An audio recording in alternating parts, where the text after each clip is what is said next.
There is a question so old it was asked before language existed, not with words, with cold hands reaching toward warmth. Tonight, we will follow that reach.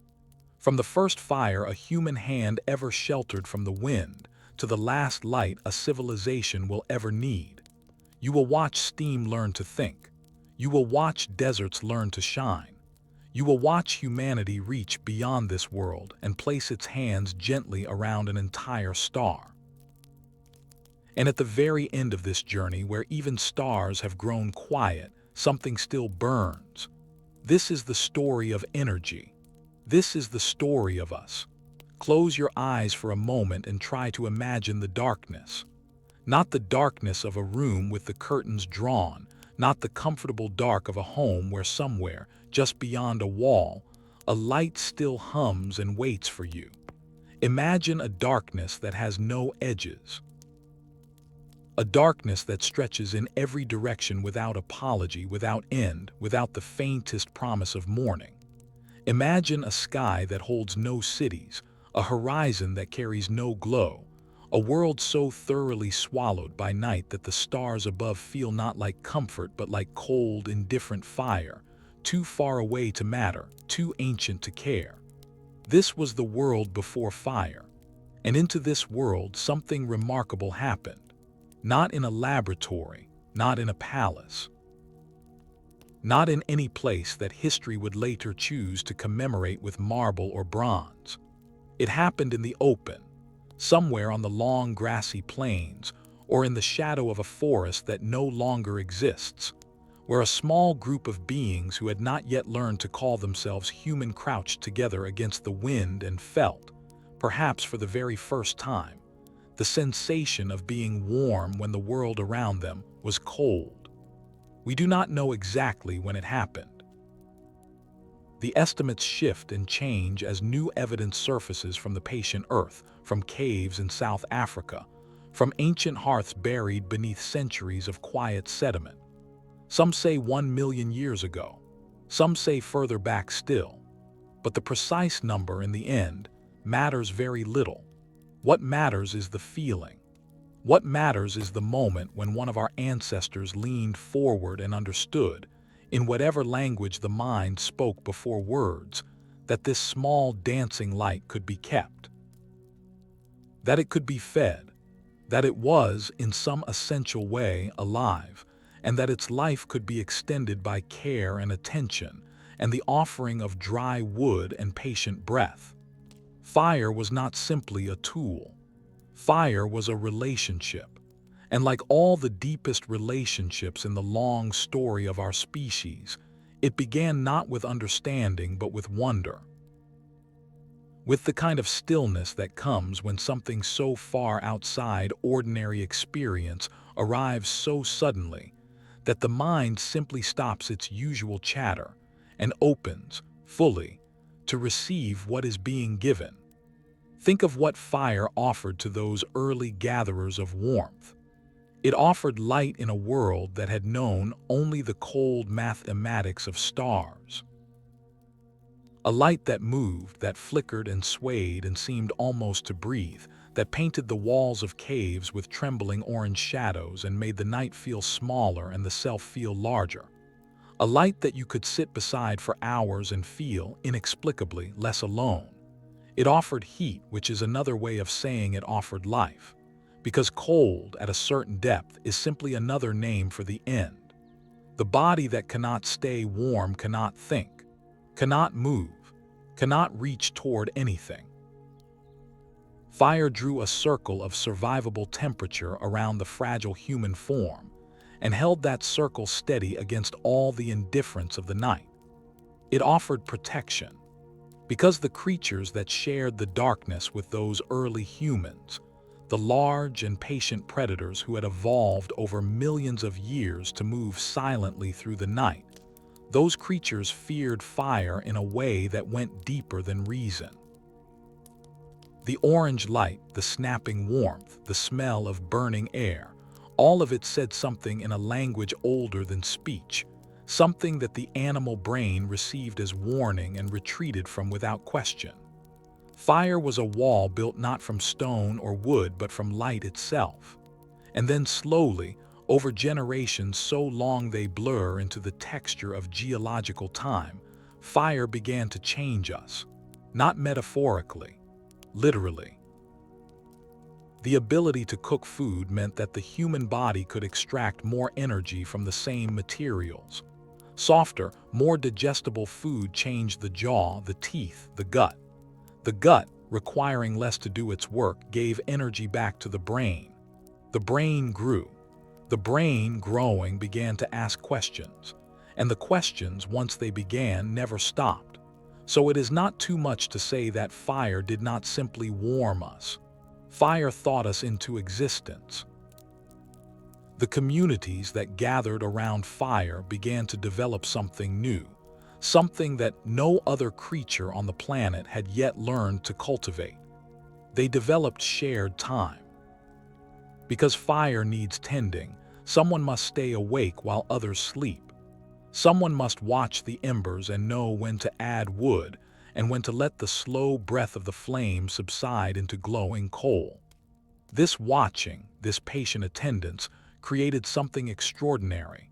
It created the first audience, the first gathering of minds with nothing to do but listen. And into that listening, the first stories were born. Imagine the firelight on a face, 10,000 years ago or 200,000 years ago, some ancestor whose name no monument will ever carry, whose voice is long since dissolved into the vast silence of geological time, sitting beside the warmth and beginning to speak. Not about facts, not about instructions, but about something that happened or something that might happen or something that never happened but felt true nonetheless. The first narrative. The first attempt by a human mind to make meaning out of the raw material of experience by shaping it into a sequence that another mind could follow and feel and carry forward. We are, all of us, the descendants of those fires.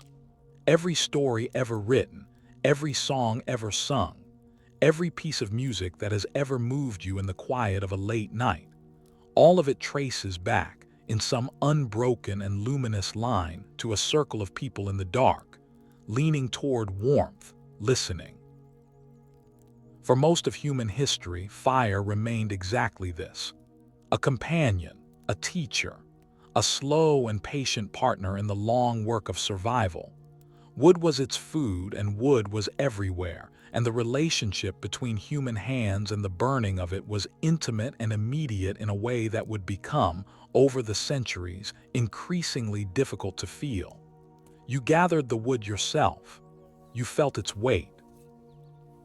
You knew which pieces burned long and which burned fast, which made good coals and which threw off too much smoke.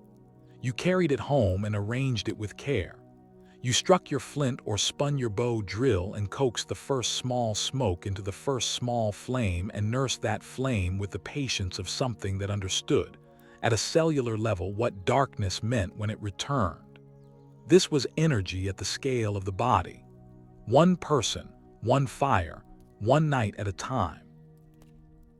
The wood carried within it the energy of the sun, captured slowly by the patient chemistry of the living tree, stored in the dry fibers of the dead one, and released in the moment of burning back into the light and warmth from which it had originally come. When you burned wood, you were in some sense returning sunlight to the air. You were completing a circle.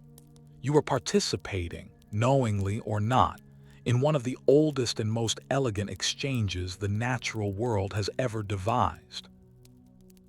And this is important to hold on to as we move forward through the long story of human energy, because it is the thing we will lose gradually, and then suddenly, and then so completely that most people alive today have never once held in their hands the fuel that powers their lives. There is something to mourn in that distance, and something to honor. Because the person who gathered their own wood and lit their own fire and tended it through the night was, in a very direct and unmediated sense, the author of their own warmth. The energy was local. The knowledge was embodied. The relationship between the human and the source of power was not abstracted through 1,000 layers of infrastructure and economy and geography. It was right there, in the hands, in the smoke smell of the hair, in the calluses of the fingers that split the kindling. We will not return to that intimacy. The world we inhabit now is far too large, far too intricate, far too densely populated for each person to tend their own fire. But as we move through the ages of energy that followed, from coal to steam to electricity to the splitting of the atom to the harvesting of starlight, it is worth carrying with us some memory of that first relationship. Some quiet acknowledgement that before energy was infrastructure, before it was industry, before it was civilization, it was a conversation between a pair of human hands and a small living flame. Let that image rest in you for a moment. A fire in the dark, hands extended toward it, the circle of warmth holding steady against the vast, indifferent cold of everything beyond its edge. This is where we begin. This is where everything begins. The wood burns slowly through the long night. The coals settle and glow. Someone adds another branch and the flame rises briefly and then finds its level again, its patient orange rhythm, its ancient unhurried pulse. The faces around it soften into the kind of relaxed attention that is very close to dreaming.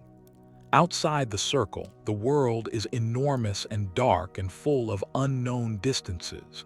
Inside the circle there is light, there is warmth. There is the first, fragile, irreplaceable sense that the universe, or at least this small corner of it, can be made to care for us.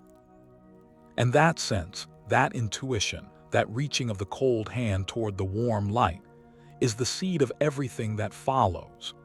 Every engine and turbine, every solar panel and particle accelerator, every dreamed and theorized and slowly realized structure that humanity will build across the next 10,000 or 10 million years of its existence, all of it is, at its deepest root, this same reaching. The scale will change. The understanding will deepen and complicate and flower into forms of beauty and power that no Megara dweller could have imagined. But the impulse will remain. Reach toward the light. Tend the flame. Do not let the darkness win.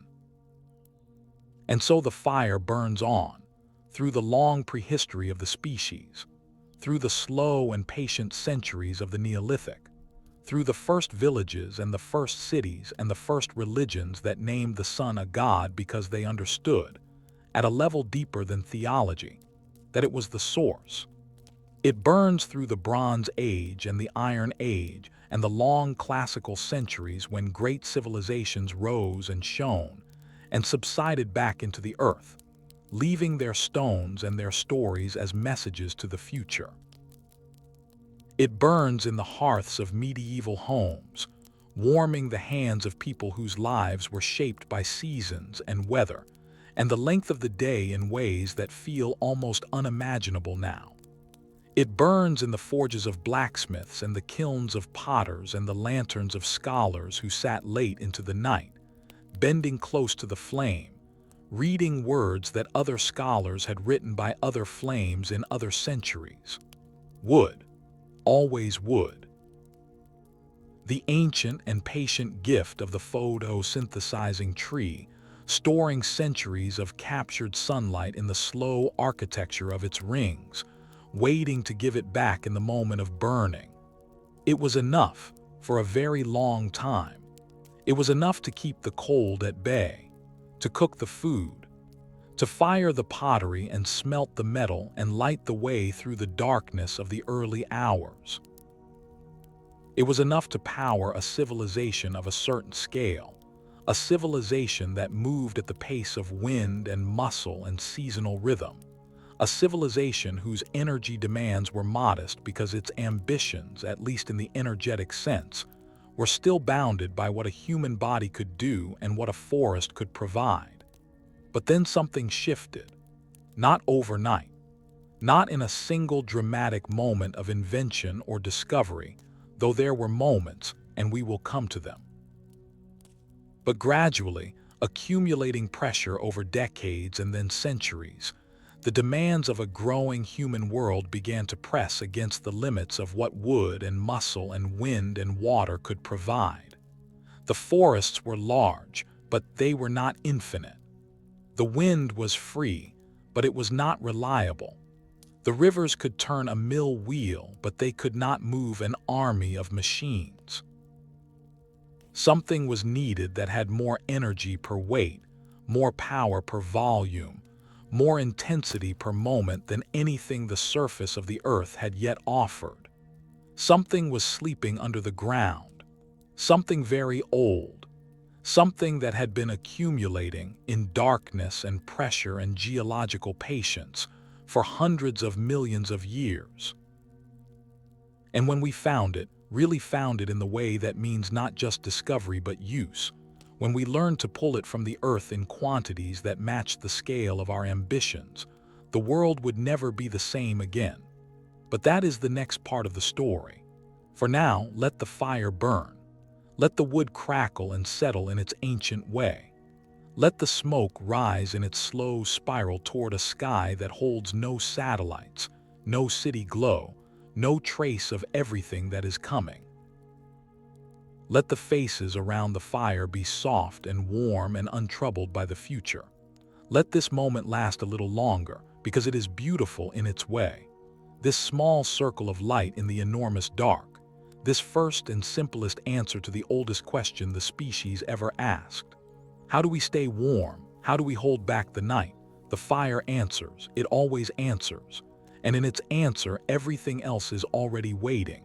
Beneath the surface of the earth, something had been waiting, not with intention, not with any awareness of the creatures who would one day come looking for it, but waiting nonetheless, in the way that all stored energy waits, compressed and patient and dense with potential, holding within itself the memory of an ancient world that no living thing will ever see again. 300 million years ago, give or take the kind of margin that makes human history feel like a single breath, the land that would become England and Germany and Pennsylvania, and 100 other places was covered in vast shallow swamps. The air was warm and thick and heavy with moisture, and in that moisture, enormous forests grew. Not forests like the ones that exist today, not the familiar architecture of oak and pine and beech, but something stranger and more primordial. Giant club mosses 30 meters tall, tree ferns whose fronds spread across the sky like the opened hands of something enormous and slow and deeply alive, horsetails the size of trees, a world of green so dense and layered that the forest floor received almost no light at all, and the silence beneath those ancient canopies must have been profound and complete, and unlike anything the surface of the modern earth can offer. These forests lived and grew and captured the energy of a sun that is now 300 million years removed from us. And then they died. And they fell into the swamp water, and the swamp water preserved them, and more fell on top of them. And the weight accumulated, and the centuries accumulated, and slowly, over spans of time that dwarf all of human existence the way an ocean dwarfs a single drop of rain, the fallen forests were compressed by the weight of everything above them into something dark and dense, and almost unrecognizably transformed from the living green material from which they came. Coal. Ancient sunlight pressed into stone. The energy of a carboniferous forest, captured in a black seam beneath the earth, waiting in the dark for something that would not arrive for another 300 million years. When the first humans began to notice that certain black rocks, found along stream banks or outcropping from hillsides, would burn, the reaction must have been something close to disbelief. Stone does not burn. Stone is the opposite of fire, the cold and permanent and unresponsive opposite of the warm and dancing and consuming flame. And yet here was a stone that, once lit, burned longer and hotter and more steadily than any wood that a forest could provide. The Romans knew about coal. The Chinese knew about it much earlier. But knowing about something and truly understanding its potential are two entirely different conditions of relationship. And for most of human history, coal remained a curiosity, a local convenience, a fuel used in specific places by specific crafts where its particular qualities of heat and duration made it useful. What changed everything was not the discovery of coal itself. What changed everything was the machine that learned to drink it. The steam engine did not arrive fully formed from the mind of a single inventor, though the story is often told that way because the human mind prefers its revolutions clean and sudden and attributable to genius. In truth, the steam engine was a long conversation between many minds over many decades, each one adding something, correcting something, improving something, passing the accumulated understanding forward to the next pair of hands that would take it up and carry it further. There were early experiments with steam and pressure in the 17th century, devices more remarkable for what they suggested than for what they actually accomplished. There were the first practical engines designed to pump water from flooded mines, doing the necessary but unglamorous work of keeping the coal accessible that would in turn fuel the engines that would eventually do everything else. And then there was James Watt, not the beginning of the story, but the turning point. The moment when the conversation between human ingenuity and steam power moved from the tentative and preliminary into something that could fairly be called a new era. Watt did not invent the steam engine, but he looked at the engines that existed in his time and saw, with the particular clarity that belongs to genuine engineering insight, exactly where they were wasting energy and exactly how that waste could be stopped. The separate condenser, the rotary motion, the governor that kept the speed steady. Each innovation seems almost obvious in retrospect, in the way that all truly elegant solutions seem obvious once someone has shown you the answer. But before Watt, they were not obvious to anyone.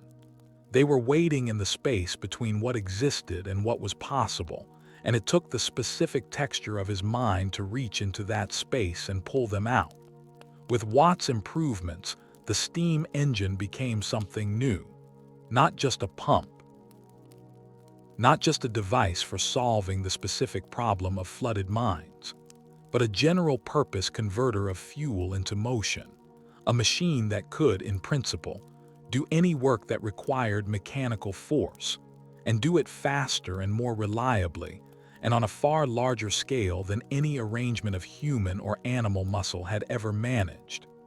The implications took a little time to fully unfold, as all truly large implications do. But once they began to unfold, they did not stop. Imagine standing in England in the first decades of the 19th century and watching the world around you change at a pace that no previous generation had ever experienced. The mills that had once been powered by water wheels, patient and dependent on the geography of rivers, were now being powered by engines that could be built anywhere and run regardless of the season or the weather or the contours of the land. The looms inside those mills were moving faster than human hands had ever moved them, producing cloth in quantities that would have seemed hallucinatory to a weaver of the previous century. The roads, those ancient and rutted paths that had connected the villages of England since before memory, were being supplemented by something entirely new. Rails of iron, laid with precision across the landscape, and along those rails, machines that moved not by the power of horses, but by the power of fire and water and the controlled expansion of steam in a cylinder. The first passengers on the first railways described the experience in terms that mixed exhilaration with something close to terror. The speed was unlike anything a human body had previously been asked to accept. The landscape blurred. The air rushed. The engine ahead breathed fire and smoke into the sky with a kind of magnificent indifference to everything it passed. The world was accelerating, and the fuel of that acceleration was coal. Coal came out of the ground in quantities that grew year by year, decade by decade, as more mines opened and deeper seams were reached, and better technology made the extraction faster and the transport cheaper. The black rock moved by barge and by rail to the furnaces and forges and factories that were spreading across the Midlands and the north of England, and then across Europe and then across the world. And wherever it arrived, it was transformed by fire into motion, into heat, into the mechanical energy that was remaking civilization from the ground up. Think for a moment about what this meant for the experience of being alive. For all of human history before the Industrial Revolution, the speed at which things moved was bounded by the speed of living things.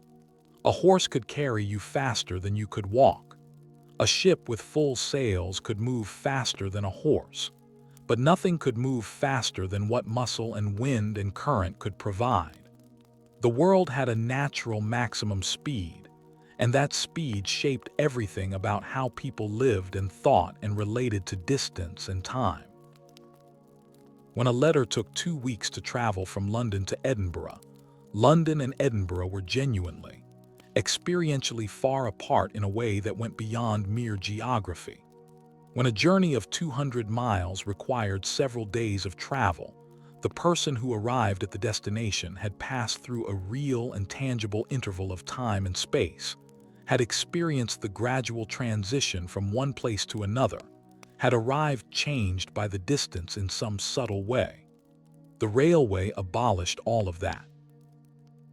Suddenly, in historical terms almost instantaneously, the same journey took hours. The same letter arrived in a day. The experienced distance between places collapsed, and with it something changed about the texture of the world that people inhabited, something that was genuinely new and that would only continue to accelerate as the decades passed. But there was another side to this transformation, and it would be dishonest to pass through this part of the story without acknowledging it. The coal that powered the Industrial Revolution did not come out of the ground by itself. It came out by hand, by the hands of men and boys, and sometimes women and girls, who descended each morning into the earth and spent their working hours in spaces so confined that standing upright was impossible, breathing air thick with coal dust, cutting and loading and hauling the black rock that the surface world had decided it could not do without. The light they worked by was the flame of a candle or a lamp, guttering in the damp underground air, casting shadows on seams of coal that had waited 300 million years to be disturbed by these particular hands in this particular moment of history. The mills that the coal powered were not gentle places. The factories that rose on the energy of the new age were monuments to a particular understanding of what human beings were for, an understanding that assigned to most people the role of component in a machine whose purpose and profit they would never share. Children worked long hours in conditions that no language of comfort can adequately describe. The rivers ran dark with industrial effluent. The air above the new industrial cities was thick with the smoke of 10,000 furnaces, and the light that reached the streets below was a dimmed and yellowed and permanently compromised version of the light that fell on the countryside a few miles away. This, too, is part of the story of energy. The shadows that the new light cast, the costs that were paid by those who did not set the prices. It would be wrong to look away from this. And it would also be wrong to let it become the only thing we see, because alongside the suffering and the exploitation and the environmental damage, something else was happening that would eventually make possible a world in which that suffering could be recognized, named, contested, and slowly, imperfectly, reduced. The energy of coal, channeled through the intelligence of steam, was building the material foundation of a civilization complex enough to ask questions about itself, complex enough to develop the sciences and the technologies and the communications networks that would eventually allow human beings to look at the way energy was being produced and used and begin to imagine doing it differently. The Industrial Revolution was not the end of something. It was the beginning of the beginning. The first great amplification of human power, the first time that the energy available to a human civilization exceeded by a significant margin what muscles and wood fires could provide, the first demonstration that the earth contained within it reserves of stored energy so vast that they could, if accessed correctly, change everything about what was possible. And it worked, not in a clean or simple or painless way. Not without cost and shadow and the long, complicated reckoning that we are still engaged in. But it worked in the fundamental sense that the human population grew, that life expectancy increased, that the material conditions of existence for large numbers of people improved in ways that would have been unimaginable to previous generations, and that the platform of knowledge and capability built on the foundation of industrial energy made possible everything that came next. Stand in a factory at the height of the Industrial Revolution and listen. The sound is extraordinary. It fills every space, every corner, every cavity of the air. The rhythmic thunder of looms and presses and engines moving in their prescribed arcs with the relentless patience of things that do not tire and do not need to rest. The floor vibrates underfoot. The air smells of oil and hot metal and coal smoke. The light is dim and streaked with steam. And in the midst of all of it, the human beings who tend the machines, small against the scale of the mechanisms they serve, precise and repetitive in their movements, already, in some ways, adapting to the rhythm of the new age, learning to move in the time signature of the engine rather than the time signature of the body. This is what energy at industrial scale feels like from the inside. This is what it means to multiply the power available to a civilization by an order of magnitude in the space of a few generations. Everything speeds up, everything gets louder, everything gets larger and more complex and more interconnected and harder to see whole. But underneath all of it, the same ancient transaction.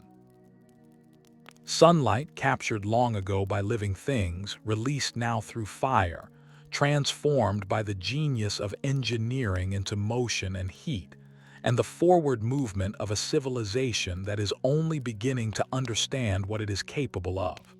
The coal burns, the steam rises, the piston moves, the wheel turns. And somewhere ahead, though no one in that factory can see it yet, the next transformation is already gathering itself, drawing together the scattered threads of observation and experiment and mathematical insight that will, in another generation or two, produce something so strange and so powerful, and so unlike anything the physical intuition of ordinary experience can easily grasp that it will seem, at first, almost like magic, almost like light itself, made obedient. Almost like the force that holds the stars together, brought down to the scale of a wire and a coil and the patient hand of someone who has learned to ask the right questions. But for now, the coal burns. For now, the age of steam is at its height, filling the sky with the dark and democratic smoke of its ambition, remaking the world in the image of its own restless and magnificent energy. Listen to the engines. Feel the floor vibrate beneath your feet. This is the sound of a civilization waking up to what it might become. This is the heartbeat of the new age, steady and relentless and full of a future that no one yet can fully imagine. There is a force in the world that has no smell, no color, no weight, no texture that the human hand can feel. You cannot hold it. You cannot see it move. You cannot hear it in the way you can hear the crackle of fire or the hiss of steam. It passes through the walls of your home right now, through the wires inside them, through the devices that surround you, through the very air in certain circumstances.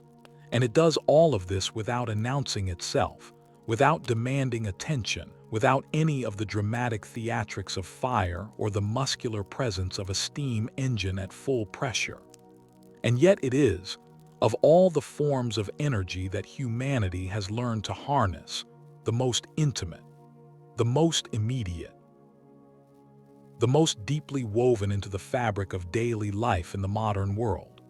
Electricity is the form of energy that thinks, not literally, not in the way that a brain thinks, not with intention or awareness or any of the qualities we associate with consciousness, but in the sense that it can be made to carry information as well as power, to transmit not just the capacity to do work, but the patterns and signals and instructions that direct what kind of work gets done and when and how. It is the form of energy that made possible the telegraph and the telephone and the radio, and eventually the vast and luminous network of connected intelligence that we now inhabit so completely that most people alive today cannot remember or cannot imagine a world without it. But before any of that, before the telephone and the radio and the computer and the internet and all the intricate digital architecture of the present moment, there was a simpler and more fundamental transformation. Electricity lit the night, and in lighting the night, it changed, in ways both obvious and subtle and still not fully understood, what it meant to be a human being living in time. To understand how profound this change was, you need to spend a moment genuinely inhabiting the experience of darkness as it existed before electric light. Not as inconvenience, not as the minor and easily remedied dimness of a power outage that will resolve itself in a few hours, but as the permanent and defining condition of every evening of every life that every human being had ever lived, from the first fire to the last candle, from the prehistoric hearth to the gas lamp of the mid-19th century. Darkness shaped everything. It shaped when you worked and when you rested. It shaped the architecture of buildings, which were designed around the problem of admitting light during the day and managing the absence of it at night. It shaped the economy of candles and oil and later gas, which were expensive enough that the use of artificial light was a considered decision. A small expense weighed against necessity. It shaped the social life of communities, which concentrated their public activity into the hours of daylight and retreated into domestic privacy as the evening fell. Most profoundly, it shaped the relationship between human beings and time itself. The day had a shape given to it by the movement of light across the sky, a shape that was not arbitrary or merely conventional but physically real, experienced in the body and the mind as a genuine structure of waking and doing and resting and sleeping that had been built into the biology of the species over millions of years of evolution under the alternating light of days and the dark of nights. Electric light would eventually dissolve that shape, slowly at first, then completely. But the dissolution began with a question that seems, on its surface, purely scientific and only retrospectively reveals itself as one of the most consequential questions any human mind has ever pursued. What is electricity? The answer came not in one moment, but in a long accumulation of moments spread across more than a century. From the first careful experiments with static electricity and amber rods, and the mysterious attractive force that certain materials seem to develop when rubbed, through the brilliant and dangerous kite flying of Benjamin Franklin, through the batteries and galvanic experiments of Alessandro Volta, through the systematic and patient investigations of a young man in London, whose formal education had been almost non-existent but whose curiosity was of the kind that makes formal education, in some respects, beside the point. Michael Faraday was the son of a blacksmith.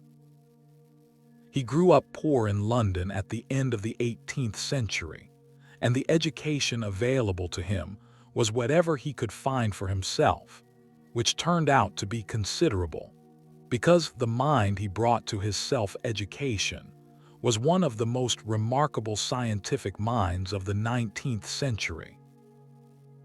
He became an apprentice bookbinder, and in binding books he read them, and in reading them he encountered the world of natural philosophy, which was the name that science went by in those days, and something in him recognized it as the territory in which his particular gifts would find their fullest expression. He eventually found his way to the Royal Institution in London, where he became an assistant to Humphrey Davy, and from that position, through the particular combination of meticulous experimentation and profound physical intuition that characterized all his greatest work, he began to investigate the relationship between electricity and magnetism that other experimenters had begun to notice, but not fully understood. What Faraday discovered, or rather what he demonstrated with such clarity and elegance that it could not be doubted, was that electricity and magnetism were not two separate phenomena but two aspects of a single underlying reality. Move a magnet near a coil of wire, and a current flows in the wire. Pass a current through a wire near a magnet, and the wire moves. The two forces were, in some deep sense, one force, and the relationship between them was not static but dynamic, expressed in movement, in change, in the interaction of fields that extended through space in ways that challenged the mechanical intuitions of the age. Faraday could not express this insight in the language of mathematics, because mathematics was not among the tools his self-education had provided him. But he could feel it, in the way that the greatest scientists sometimes feel the shape of a truth before they can prove it, and he could demonstrate it experimentally with a precision and reproducibility that left no room for doubt. It was left to James Clerk Maxwell, a Scottish physicist of the generation following Faraday, to take the experimental insights and clothe them in the mathematical language that would allow their full implications to be seen. Maxwell's equations, four of the most beautiful and consequential equations in the history of physics, describe the electromagnetic field with a completeness and elegance that has not been surpassed. And in solving those equations, Maxwell discovered something that Faraday had not been able to see, but that his experiments had implicitly contained: electromagnetic waves. Disturbances in the electromagnetic field that propagated through space at a speed that, when Maxwell calculated it, turned out to be the speed of light, which meant that light itself was an electromagnetic wave, which meant that the force that Faraday had investigated in his laboratory with his wires and magnets and coils, the force that would eventually power every device in the modern world, was the same force that had been carrying energy from the sun to the earth since long before the first human eye opened to receive it. Take a slow breath with that.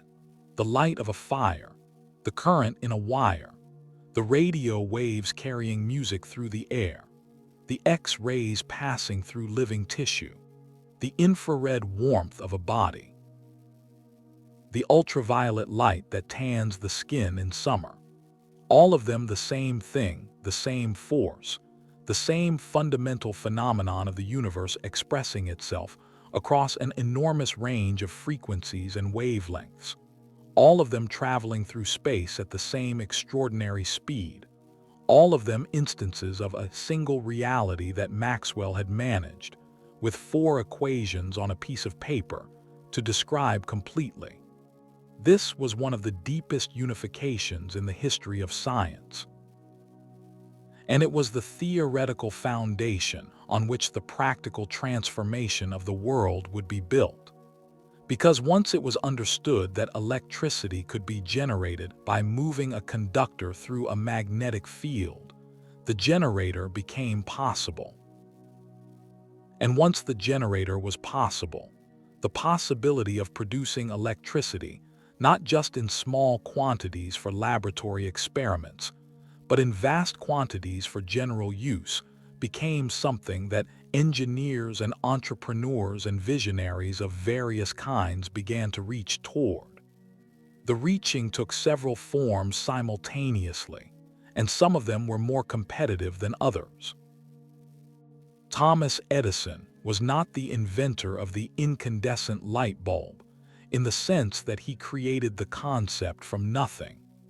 Versions of the glowing wire enclosed in glass had been produced by other experimenters before him. But Edison understood something that pure inventors often do not understand, which is that a technology is not useful until it is practical. And practical means not just that it works in a laboratory, but that it works reliably and cheaply and at scale, and in a context where ordinary people can actually use it without specialized knowledge.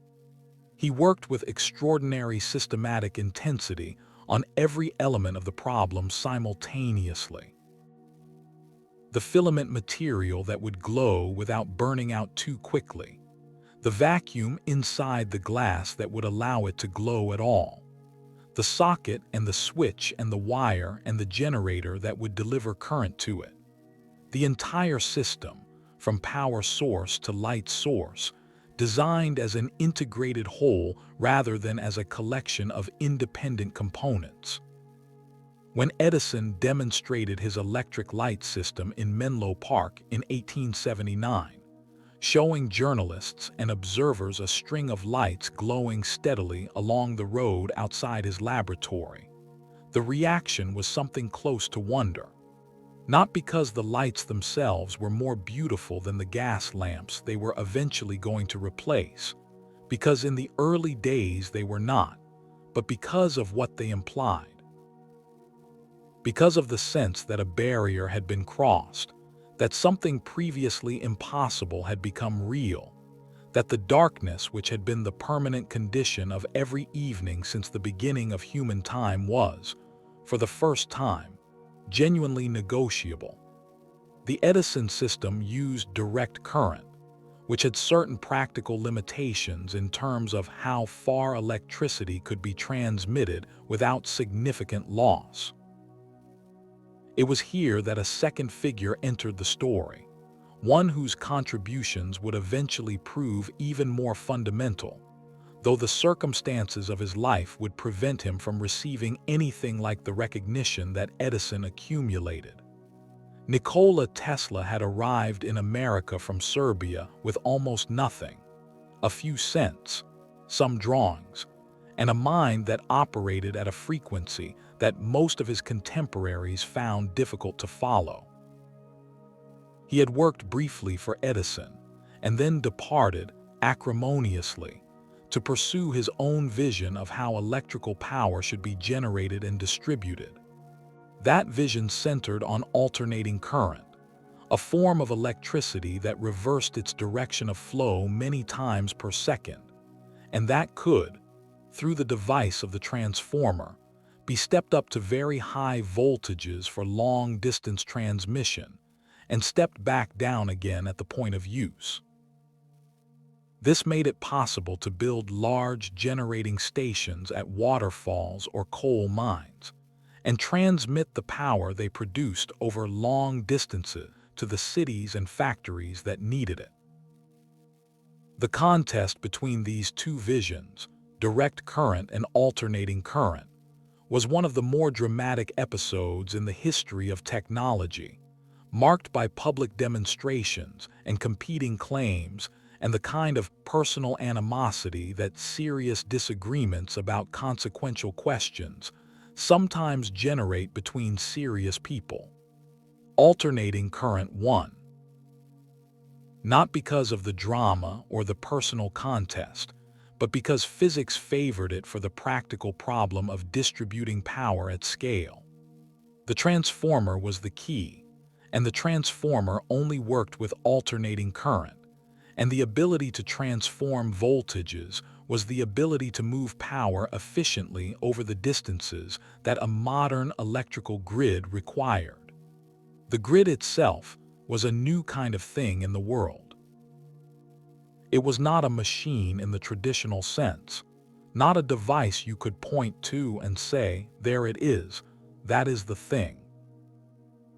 It was a system, an interconnected web of generators and transformers and transmission lines and distribution networks and switches and meters, and all the infrastructure of connection, spreading outward from the first small urban installations of the 1880s and 1890s to eventually cover entire continents in a network of conducted power that was unlike anything previously built. When the lights came on in a city for the first time, something happened to the experience of urban life that went beyond mere convenience. The streets that had previously been shadowy and uncertain after dark became navigable in a new way. Shops that had closed at dusk could now stay open into the evening. Theaters and concert halls that had relied on the warm but limited and somewhat unreliable light of gas could now offer something brighter and steadier and more easily controlled. Factories that had operated only in daylight hours could now extend their working day into the night. And in homes, behind the modest facades of ordinary houses and apartments in cities all over the industrializing world, the quality of evening life changed in ways that were quiet but cumulative. The family that had previously gathered in a single room around the best lamp now had light in every room. Reading became easier. Sewing became easier. The long evenings of winter, previously dim and somewhat constrictive, opened up into something more spacious and more varied. The world was getting lighter, not just physically, though physically the change was remarkable and visible from a distance. An illuminated city on a dark plain is one of the most striking things the modern world has to offer, and was even more striking to eyes that had not grown up expecting it. But lighter in another sense too. Lighter in the sense that the physical limitations of the day were being gradually removed, that the structures of human life that had been built around the availability of natural light were being revised, that a new kind of time was becoming possible, a time that was no longer shaped by the sun's schedule, but by human choice and human need. This liberation, like most liberations, came with complications. The dissolution of the natural rhythm of light and dark, the extension of wakefulness deep into the hours that biology had long assigned to sleep, the flooding of the night with artificial light that prevented the darkness from ever being complete. All of these changes introduced new pressures and new discomforts alongside the new freedoms. But that reckoning was for later.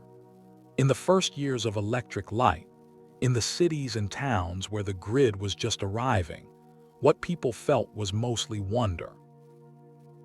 To walk down a street lit by electric lamps after a lifetime of gas or candles or simply darkness was to feel, with a physical directness that no description quite captures, that the world had changed.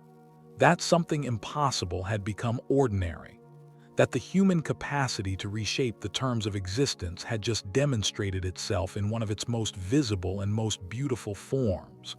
Light, wherever it was wanted, whenever it was wanted, available at the touch of a switch. The switch itself is worth a moment of attention because it is one of the most extraordinary artifacts of the modern world and one of the most thoroughly taken for granted. Before the switch, the production of light required effort. You gathered the wood or the oil or the gas. You struck the flame. You tended it. You extinguished it carefully when you were done. The light was the result of a process, a procedure, a small labor repeated every evening of every life. The switch collapsed all of that into a gesture so effortless it barely registers as an action.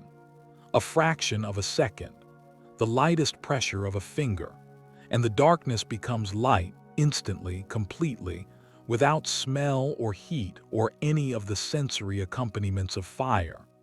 There is something almost uncanny about it if you think about it long enough.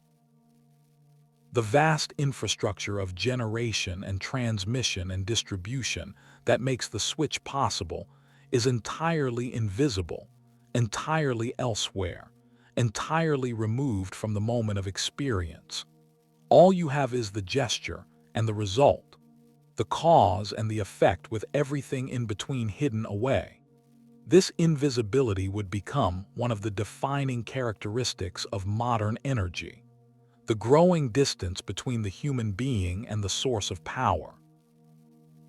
The increasingly complete removal of the infrastructure from the field of everyday experience. We will return to this theme as the story continues. For now, let the lights come on. One by one, city by city, home by home, the darkness of the long human night retreating before the slow advance of a grid that is still growing, still spreading, still reaching into corners of the world where the night remains as complete as it was 100,000 years ago. The filament glows. The copper carries its invisible current. The generators turn in their great halls, converting the motion of turbines into the flow of electrons that will, by the time it reaches your lamp, have traveled distances that the first electrical engineers would have found astonishing. This is electricity. This is the force that thinks. This is the form of energy that will, in the decades to come, become so thoroughly embedded in the structure of modern life that its absence will come to feel not like darkness, but like a kind of amputation. But that embeddedness is still being built. The wires are still being laid. The grid is still finding its shape.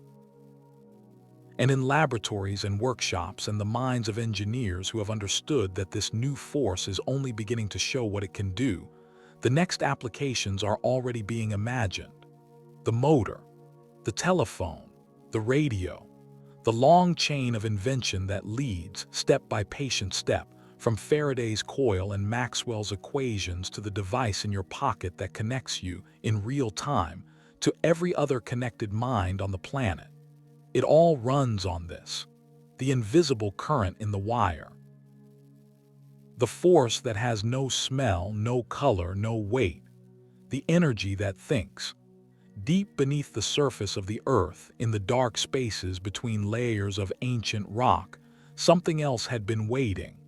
Not coal this time, not the compressed remains of carboniferous forests, dense and solid, and requiring the violence of extraction to bring it to the surface. Something older in some places and younger in others, something that had formed through a different process under different conditions, something that was liquid and mobile, and that had migrated over millions of years through permeable rock until it found a trap, an impermeable layer above it that stopped its movement and held it in place, sometimes for tens of millions of years, in reservoirs of dark and pressurized fluid that no living thing had ever touched. Petroleum. Ancient life, dissolved by time and heat and pressure into something that retained the chemical energy of its origins, but had lost every other trace of the organisms from which it came. The microscopic marine creatures of ancient oceans, the algae and plankton and tiny swimming things of seas that existed before the dinosaurs, and in some cases before the first land plants, transformed by geological time into a dark and viscous liquid that held within its molecular structure more energy per unit of weight than almost any other naturally occurring substance on Earth. Oil had been known, in a general sense, for a very long time. Seeps and outcroppings where petroleum leaked to the surface had been noted and sometimes used by ancient civilizations. The Babylonians used it for waterproofing and road surfacing. It appeared in the medicinal traditions of many cultures. It burned, which meant it was a fuel, but it was rare enough at the surface and awkward enough in its natural form that it had never become a primary energy source for any major civilization. What changed in the mid-19th century was the realization that oil existed not just at the surface, but in vast quantities underground, and that it could be accessed, as coal had been accessed, through the deliberate engineering of extraction.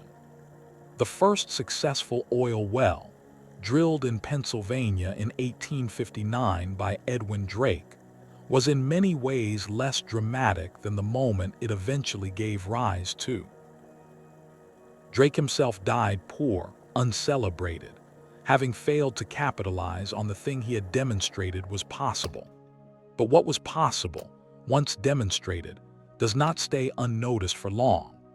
Within years, the region around Titusville in Pennsylvania had become one of the most consequential landscapes on Earth, a place where a new industry was being born with the speed and chaos and rough intensity that characterized the early phases of all genuinely transformative developments. Derricks rose from the fields. The smell of petroleum hung in the air.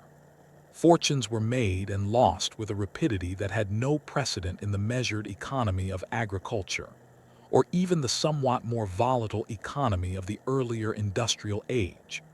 And in the background, patient and methodical and possessed of a talent for organization that went far beyond anything the wildcatters and speculators of the Pennsylvania oil fields could match. A young man named John D. Rockefeller was watching.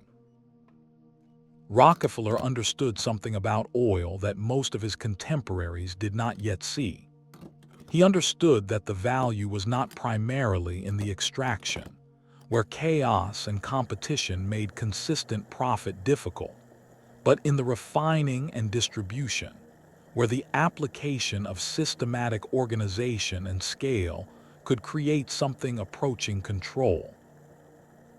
He built Standard Oil not as a single business in the traditional sense, but as a system, a network of refineries and pipelines and distribution infrastructure that could process the crude petroleum coming out of the ground and deliver its refined products to wherever they were needed. The primary product in those early years was kerosene, not gasoline, kerosene. Because the internal combustion engine, the device that would eventually make gasoline the most valuable liquid on Earth, had not yet arrived. What the kerosene lamp offered was something that the world was genuinely hungry for: a better, cheaper, more convenient form of artificial light than the whale oil and vegetable oils that had previously served that purpose. The whale, in this small and indirect way, was saved by petroleum, or at least given a temporary reprieve, a few additional decades of existence while the next transformation gathered itself. The internal combustion engine arrived, as most transformative technologies do, through a long process of incremental development in which many people contributed pieces, and no single moment of invention captures the full significance of what was being created. Nikolaus Otto built his four-stroke engine in Germany in the 1870s. Gottlieb Daimler and Wilhelm Maybach made it lighter and faster. Carl Benz put an engine into a vehicle with 3 wheels in 1885 and drove it. somewhat uncertainly, down a road in Mannheim, becoming in that moment the author of one of the most consequential demonstrations in the history of technology. And then, in a bicycle shop in Dayton, Ohio, two brothers who had never attended college and had no formal engineering training looked at the problem of powered flight and decided, with the particular combination of methodical intelligence and fearless experiment that characterized their approach to everything, that it was solvable. The Wright brothers flew at Kitty Hawk in December 1903 for 12 seconds and 120 feet. 12 seconds, 120 feet. And yet those 12 seconds contained within them the entire future of aviation, the entire future of global travel and global connection, the entire transformation of the human relationship to distance that would, over the following century, make the world smaller than any previous generation could have imagined. All of it running on petroleum. By the early decades of the 20th century, the internal combustion engine had escaped the bicycle shop and the Mannheim Road and the sand dunes of Kitty Hawk, and was remaking the world with a speed and completeness that matched and in some ways exceeded the transformation wrought by steam a century earlier. The automobile began as a luxury, something for the wealthy and the adventurous, a novelty that raised clouds of dust on unpaved roads and frightened horses, and required a degree of mechanical sympathy that most people did not possess. Henry Ford changed this, not by inventing the automobile, but by inventing the system for making it affordable, the moving assembly line at Highland Park that turned the production of cars into something that operated at a scale and a cost that brought them within reach of the working people who had built them. When Ford's workers could afford to buy the cars they made, something genuinely new had entered the world: mass mobility. The freedom to go where you wanted when you wanted, without depending on the schedule of a railway or the geography of a river or the endurance of a horse. The personal automobile was, in the deepest sense of the word, liberating, and the liberation it offered was felt so immediately and so viscerally that the world reorganized itself around it with remarkable speed. Cities spread outward along the new roads. Suburbs grew around the assumption of the car. The landscape of the 20th century took on its characteristic form: the strip mall and the highway interchange and the parking lot and the drive-through, all of it shaped by the logic of a civilization that had decided to center its geography on the individual vehicle powered by the internal combustion engine running on refined petroleum. Meanwhile, above the expanding road network, the sky was filling. The 12 seconds at Kitty Hawk had become, within a few decades, the transatlantic crossing, the long-haul flight, the jet age that would eventually make it possible for a person to eat breakfast in London and dinner in New York, to wake up on one continent and go to sleep on another, to experience the physical shrinkage of the world as a personal and repeatable sensation rather than an abstract geopolitical fact. All of this was petroleum, the gasoline in the car, the kerosene in the jet engine, the diesel in the ships that moved the goods of a globalized economy across the oceans, the petrochemicals that became plastics and synthetic fabrics and fertilizers and pharmaceuticals and thousands of other materials that the modern world uses so casually and in such quantities that imagining a world without them requires a genuine effort of imagination. Petroleum was not just a fuel, it was a material. It was an ingredient in the fabric of modern life so pervasive and so thoroughly integrated that the true extent of its presence was almost invisible, hidden in plain sight, detectable only if you made the deliberate effort to look. The chair you sit in, the synthetic fabric of your clothing, the casing of the device you carry in your pocket, the lubricant in every moving part of every machine in the modern world, the asphalt on every road, the plastic in every package, the fertilizer that grew the food on your plate, all of it in some form petroleum. The 20th century was built from this ancient liquid in a way that went so far beyond the merely energetic that calling it simply a fuel source seriously understates the case. And then there was natural gas, often found alongside petroleum, sometimes in formations of its own. Natural gas had been known and occasionally used for centuries. The Chinese had used it to boil brine as early as the 4th century. Early drillers in Pennsylvania had encountered it as an annoying and sometimes dangerous byproduct of their oil operations. But as infrastructure developed, and pipelines could be built to move it from where it was found to where it was needed, natural gas began to find its role in the energy mix as a cleaner burning, more easily controlled alternative to coal for heating and cooking, and eventually for electricity generation.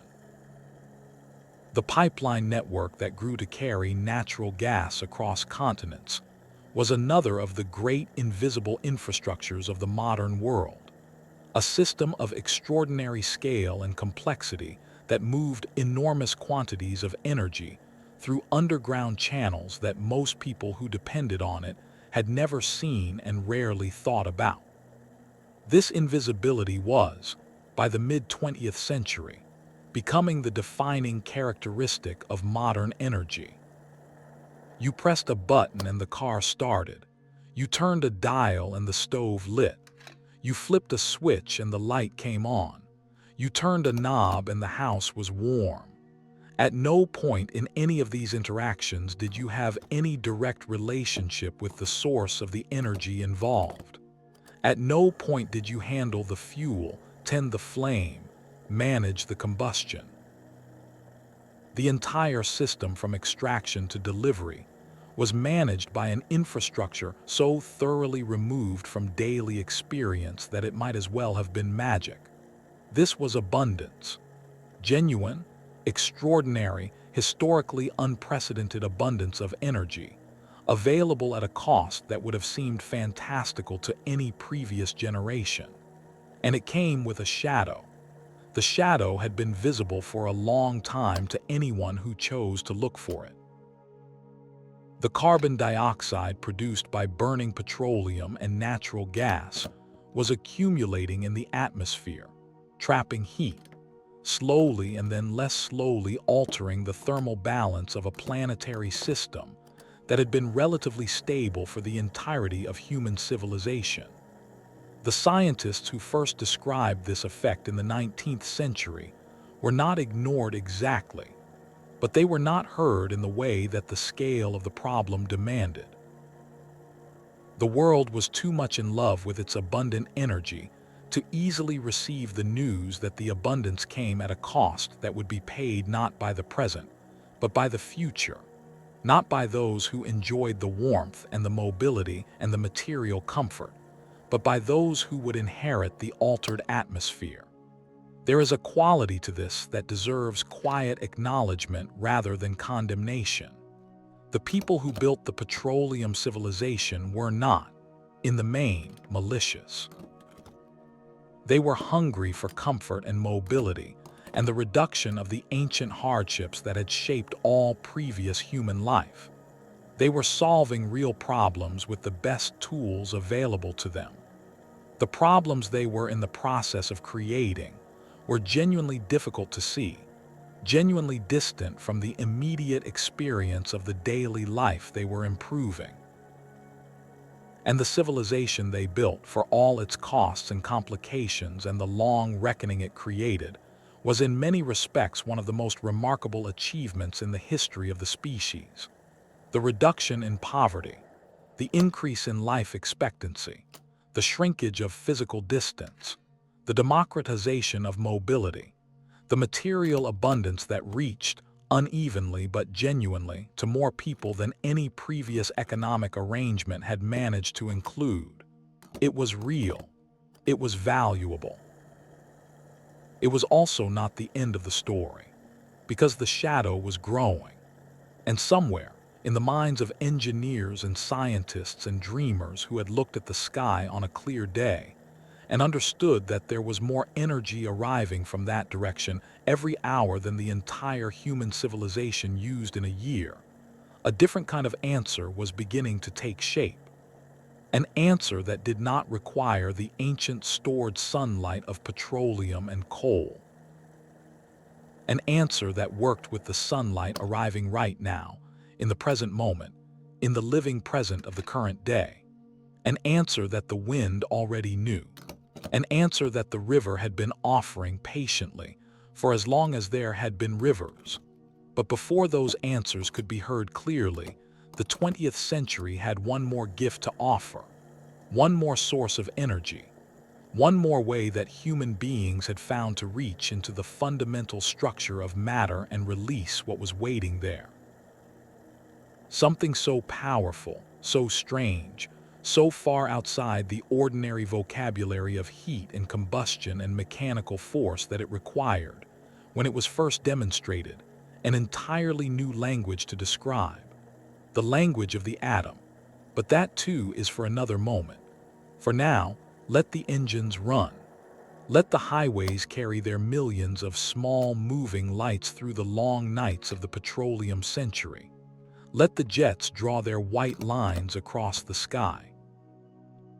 Let the tankers move their dark cargo across the oceans of a world that has organized itself, deeply and thoroughly and in ways that will take generations to fully unwind, around the energy that ancient life left sleeping in the rock. The engines turn, the fuel burns, the century moves, and somewhere in the not quite visible distance, the next transformation is already gathering its light. There is a sound that water makes when it moves with purpose. Not the sound of rain, which is gentle and random and falls without direction, spending itself equally on the useful and the useless, on the open field and the sealed stone, on the face that turns up to receive it and the ground that simply absorbs it without acknowledgement. Not the sound of a still lake, which holds its energy in reserve, patient and mirror-surfaced, and giving nothing away, but the sound of water that is going somewhere. Water that has gathered itself from 1,000 tributaries across a watershed the size of a country, and found its way to a single channel, and is now moving, continuously and without pause, with the full weight of its accumulated journey behind it. This sound is one of the oldest sounds the human ear has ever heard. It preceded us by billions of years. It shaped the landscape in which we evolved, cutting the valleys and depositing the plains, and carrying the minerals that enriched the soil that fed the forests that sheltered the first fires. Water moving through a landscape is not merely a feature of the world. It is, in a very fundamental sense, one of the primary authors of the world, one of the forces that wrote the surface of the earth into the form we have always known. And long before anyone thought to call it energy, people understood that moving water could do work. The water wheel is ancient. Versions of it appear in the records of cultures separated by thousands of miles and hundreds of years, in ancient Greece and Rome, in China, in Persia, in the medieval mills of Europe that ground the grain and pressed the cloth, and fulled the wool that kept civilization fed and clothed through the long centuries before the steam engine arrived with its coal-fueled alternative.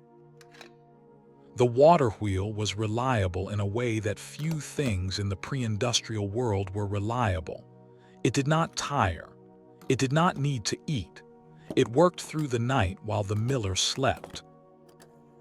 It converted the patient downhill movement of water into the rotary motion that could do useful work with a directness and an elegance that took nothing away from the stream and left the water at the bottom no different from what it had been at the top, merely lower, merely closer to the sea it was always trying to reach.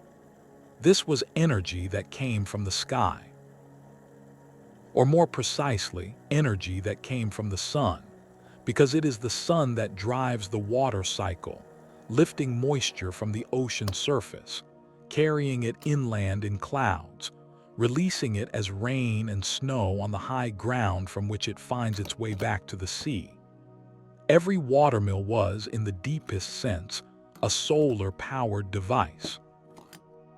The wheel was turning on sunlight that had been converted to water movement through the enormous atmospheric engine of the global weather system, arriving at the mill not as light but as current, not as radiation, but as the kinetic energy of water that had already done the work of evaporation and transportation and precipitation before arriving, ready to work, at the mill race. For centuries, this was enough.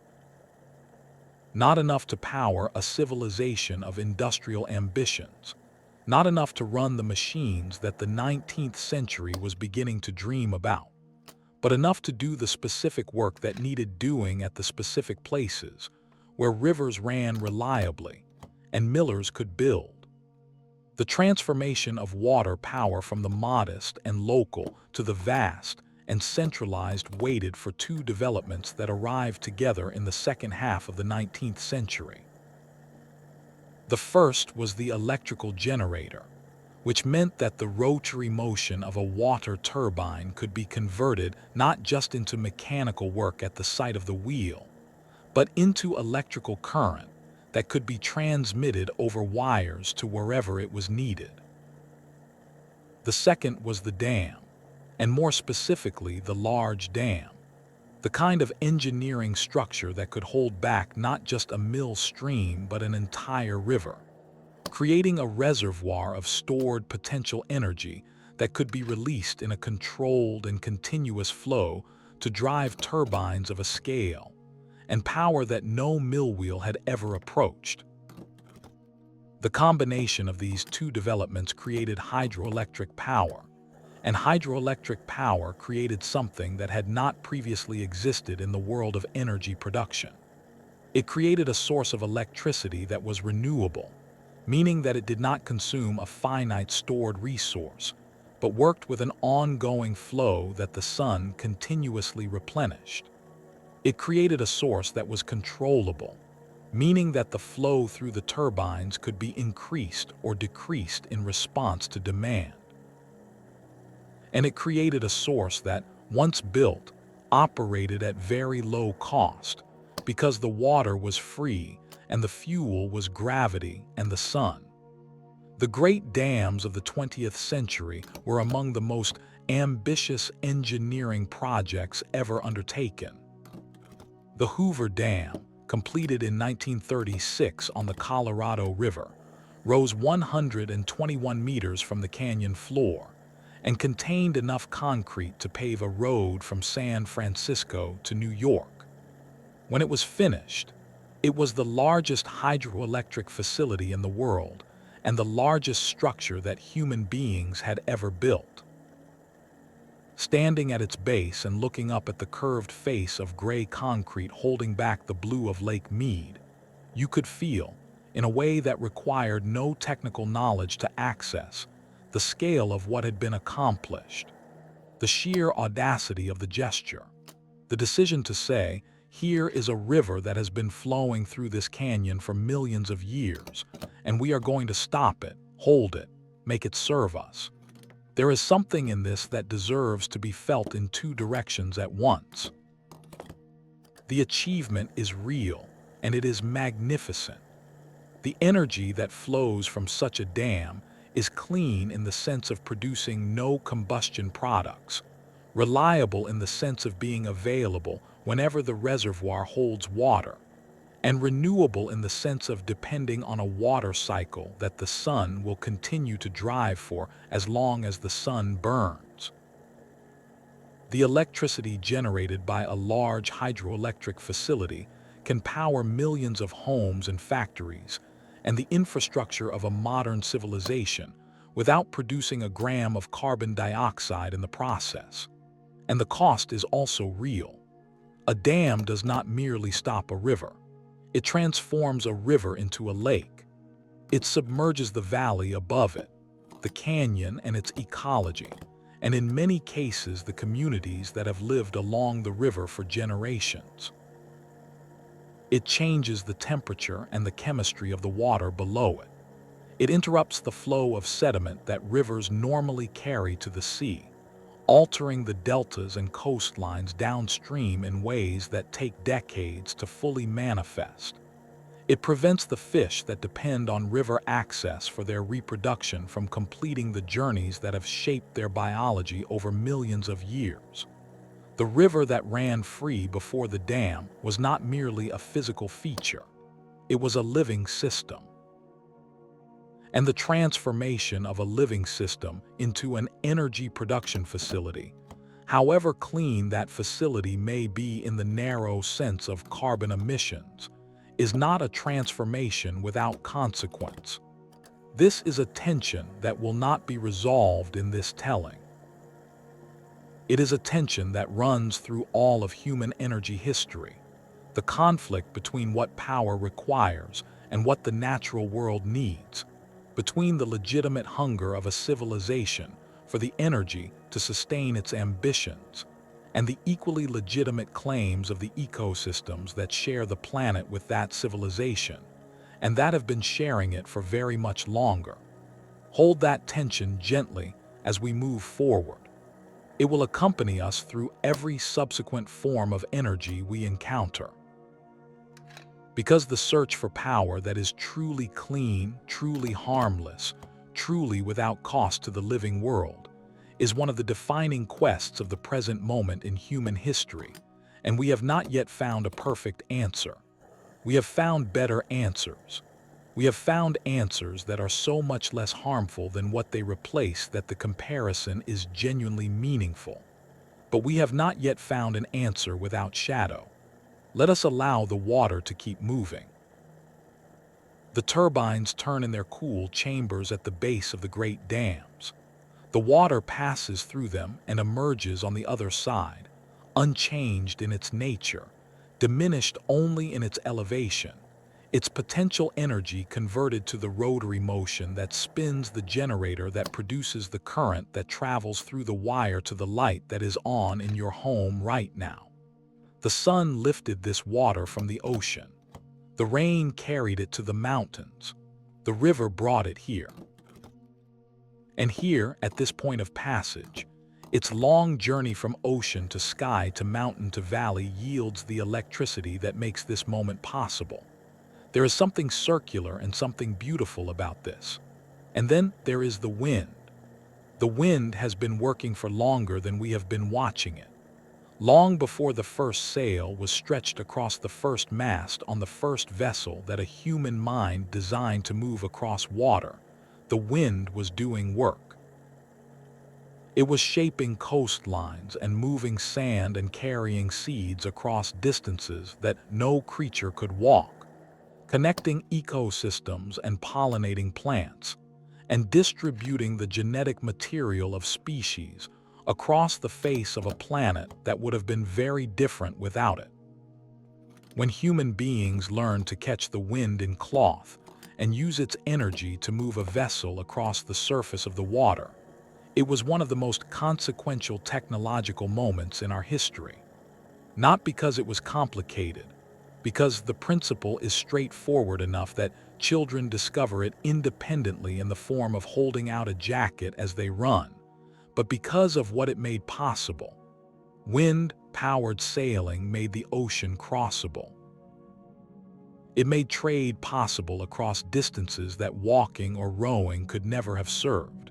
It connected civilizations that geography had separated, and in doing so made the human world larger and more complex and more capable of the kind of cross-cultural exchange that accelerates everything.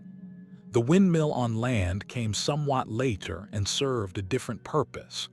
Not transport but work, the grinding of grain, the pumping of water, the draining of the lowlands of the Netherlands, where windmills became so central to the management of a landscape that existed below sea level only by virtue of continuous human effort that they became a defining feature of the culture, as characteristic and as beloved as anything the country produced. The wind, like the water, offered energy that the sun continuously replenished. The sun heats the Earth's surface unevenly, because land and sea and mountain and plain respond differently to solar radiation, and the resulting differences in air temperature create the pressure gradients that drive the movement of air we call wind. Wind is, in the end, another form of solar energy, another expression of the sun's influence on the planetary system, arriving not as light but as movement, not as radiation, but as the kinetic energy of billions of tons of air in continuous motion around the globe. For centuries, windmills stood as elegant and visible monuments to the human capacity to work with natural flows rather than against them. Then the steam engine arrived and the windmill fell into relative decline, because steam was more powerful and more reliable and did not depend on the weather. And for a civilization racing to industrialize, reliability and power were what mattered most. The windmill became a nostalgic image, a symbol of the pre-industrial past, a quaint feature of the Dutch landscape, preserved as much for aesthetic and cultural reasons as for any practical energy contribution. And then something changed. The change came slowly at first, accumulating through the second half of the 20th century, as the costs of petroleum and the implications of its combustion became increasingly clear, and as engineers and physicists and the governments that funded their research began to ask whether the wind that had powered mills for centuries could be made to power a modern grid. The answer required rethinking the windmill from its foundations. The traditional windmill was designed to grind grain. Its engineering was optimized for a specific task in a specific context, and that engineering had not changed fundamentally for centuries, because the task had not changed. The modern wind turbine was designed to generate electricity at the lowest possible cost per unit of energy produced, and that was a very different engineering problem, one that drew on a century of advances in aerodynamics and materials science and electrical engineering and control systems that the millwrights of the 17th century could not have imagined. The blades of a modern wind turbine are not the wooden sails of a windmill. They are precision aerodynamic structures, shaped to extract the maximum possible energy from the air flowing past them, made from materials that combine high strength with low weight in ratios that were simply not achievable before the development of modern composites. They turn not on wooden axles, but on bearings of extraordinary precision. They feed their rotation into generators that convert mechanical energy to electrical current with an efficiency that would have seemed miraculous to any previous generation of engineers. And they are large. The largest modern wind turbines have blades longer than the wingspan of a commercial aircraft. They stand on towers more than 200 meters tall. They generate enough electricity in a single hour, when the wind is right, to power a house for a month. They stand in the landscape with a quality that is difficult to fully articulate. There is something hypnotic about a wind turbine in motion. The slow, steady rotation, the enormous arc of the blade tips tracing their patient circles against the sky, the sense of something very large moving very slowly, unhurried, rhythmic, indifferent to the urgency of everything around it. Drive through the wind farms of West Texas, or the plains of Denmark, or the high passes of the Pyrenees and watch them turn. Hundreds of them sometimes. A whole landscape of slow, patient rotation, each one breathing the wind into electricity. each one standing in a particular relationship to the prevailing air that has been calculated and recalculated and refined to extract the maximum possible gift from the invisible flow passing through it. There is something peaceful about them. Not everyone sees it that way, and the aesthetic and ecological debates about wind turbines are real and deserve to be heard. The sound they make, a low rhythmic whoosh that carries across the landscape on still nights, the shadow flicker they cast on homes nearby, the impact on birds and bats that share the air they work in. These are genuine costs and they are part of the honest accounting. But alongside those costs, there is also the fact of what they produce: electricity without combustion, without the release of stored carbon, without the consumption of a finite resource. Electricity from the sun, via the moving air, via the turning blade, via the spinning generator, arriving at your home as the same current that flows from every other source, carrying no marker of its origin, no trace of its clean provenance, indistinguishable at the socket from electricity that came from a coal plant 50 miles away. The grid does not know where the electrons came from, but we can know. And in knowing, we can make choices. The wind farms grow larger every year. The turbines grow taller and more efficient. The cost of wind-generated electricity has fallen so dramatically over the past 2 decades that it is now, in many parts of the world, the cheapest form of new electricity generation available, cheaper even than the continued operation of existing fossil fuel plants in some circumstances. This is one of the most remarkable economic transformations in the history of energy, and it happened faster than almost anyone predicted. But the wind does not always blow, and the sun does not always shine, and the river does not always run full. The great challenge of renewable energy is not production but consistency, not the ability to generate clean electricity when conditions are favorable, but the ability to ensure that power is available when conditions are not. The storage problem, the question of how to keep the energy that the wind and sun produce in abundance at some moments available for the moments when they produce nothing, is one of the central engineering and economic challenges of the current era of energy transition. We will return to this challenge. For now, let the turbines turn. Let the water fall through its turbines in the quiet chambers at the base of the dam. Let the wind move through the blades of the tall machines standing in their patient rows across the open country. Let the rivers carry their ancient cargo of sun converted to current down to the sea and up again and back to the high places and down once more in an endless cycle that has been running since the first ocean condensed on the surface of the cooling earth. The sun lifts the water. The sun moves the air. The turbine catches what the sun has set in motion. The current flows. The light burns. And somewhere in the quiet space between the turning blade and the lit room, the oldest energy transaction in the world is happening again.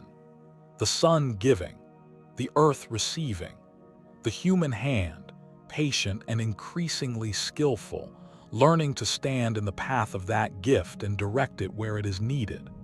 This is where the old ways and the new meet. This is where the windmill becomes the turbine and the mill race becomes the generator, and the ancient conversation between the sun and the surface of the earth becomes, for the first time in human history, the primary conversation.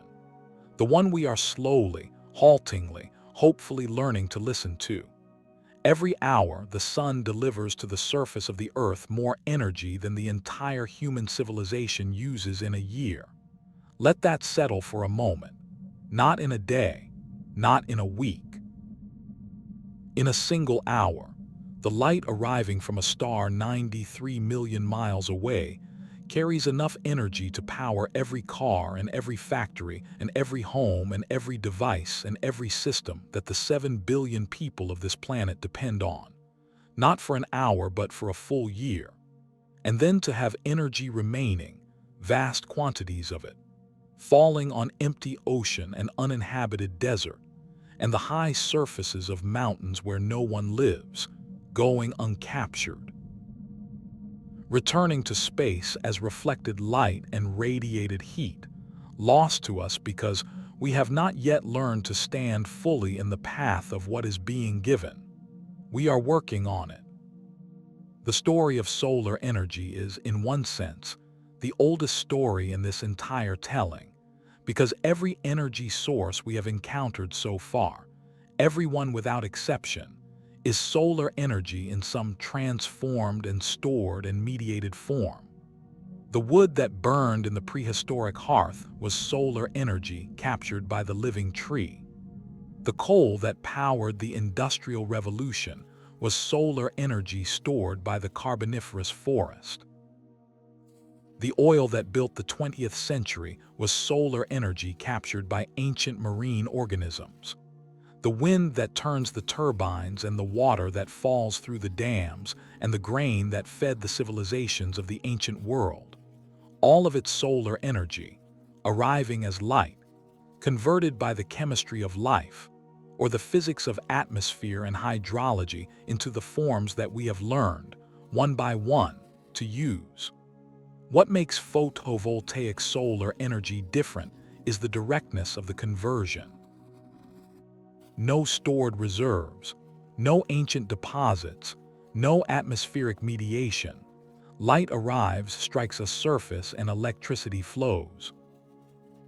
The conversion happens at the speed of light, which is to say instantaneously, which is to say that the electron that moves in your solar panel is responding to a photon that left the sun 8 minutes and 20 seconds ago, and has traveled 93 million miles without stopping to be stored or transformed or processed in any way other than the final conversion that happens in the semiconductor material at the moment of arrival. This directness is extraordinary. It is also, in historical terms, remarkably recent. The photovoltaic effect was discovered in 1839 by a 19-year-old French physicist named Edmond Becquerel, who noticed that certain materials produced a small electrical current when exposed to light. The discovery was noted, investigated, filed in the growing archive of scientific curiosities that the 19th century was accumulating at a remarkable rate, and then largely set aside because the effect was too small and the materials too expensive, and the applications too unclear to attract the sustained engineering attention that would have been needed to make it practically useful. It waited. For more than a century, the photovoltaic effect waited in the archive of known but unexploited phenomena, occasionally prodded and examined by researchers who sensed its potential, without quite being able to bring it to the point of practical utility. The breakthrough came in 1954 at Bell Laboratories in New Jersey, where 3 researchers named Darrell Chapin, Calvin Fuller, and Gerald Pearson produced a silicon solar cell that converted sunlight to electricity with an efficiency of 6%. This does not sound like much. 6 photons arriving, 6 units of energy received, 1 unit converted to electricity, and 5 returned to the world as heat. But it was enough to demonstrate that the photovoltaic effect could be made practical, that silicon, one of the most abundant elements on Earth, could be the material that finally made direct solar conversion a real technology rather than a laboratory curiosity. The New York Times, reporting on the Bell Labs demonstration, called it the beginning of a new era, leading eventually to the realization of harnessing the almost limitless energy of the sun for the uses of civilization. The prediction was accurate. The timeline was longer than anyone then imagined, but the direction was right. The first practical application of photovoltaic cells was in space. Satellites needed power. They were beyond the reach of any fuel supply chain. They needed something that could operate continuously without maintenance in an environment of intense and unfiltered solar radiation. Solar cells, expensive and delicate as they were in those early years, were exactly what the space program needed. And the space program was exactly the kind of application that could absorb their high cost and drive the engineering improvements that would eventually reduce it.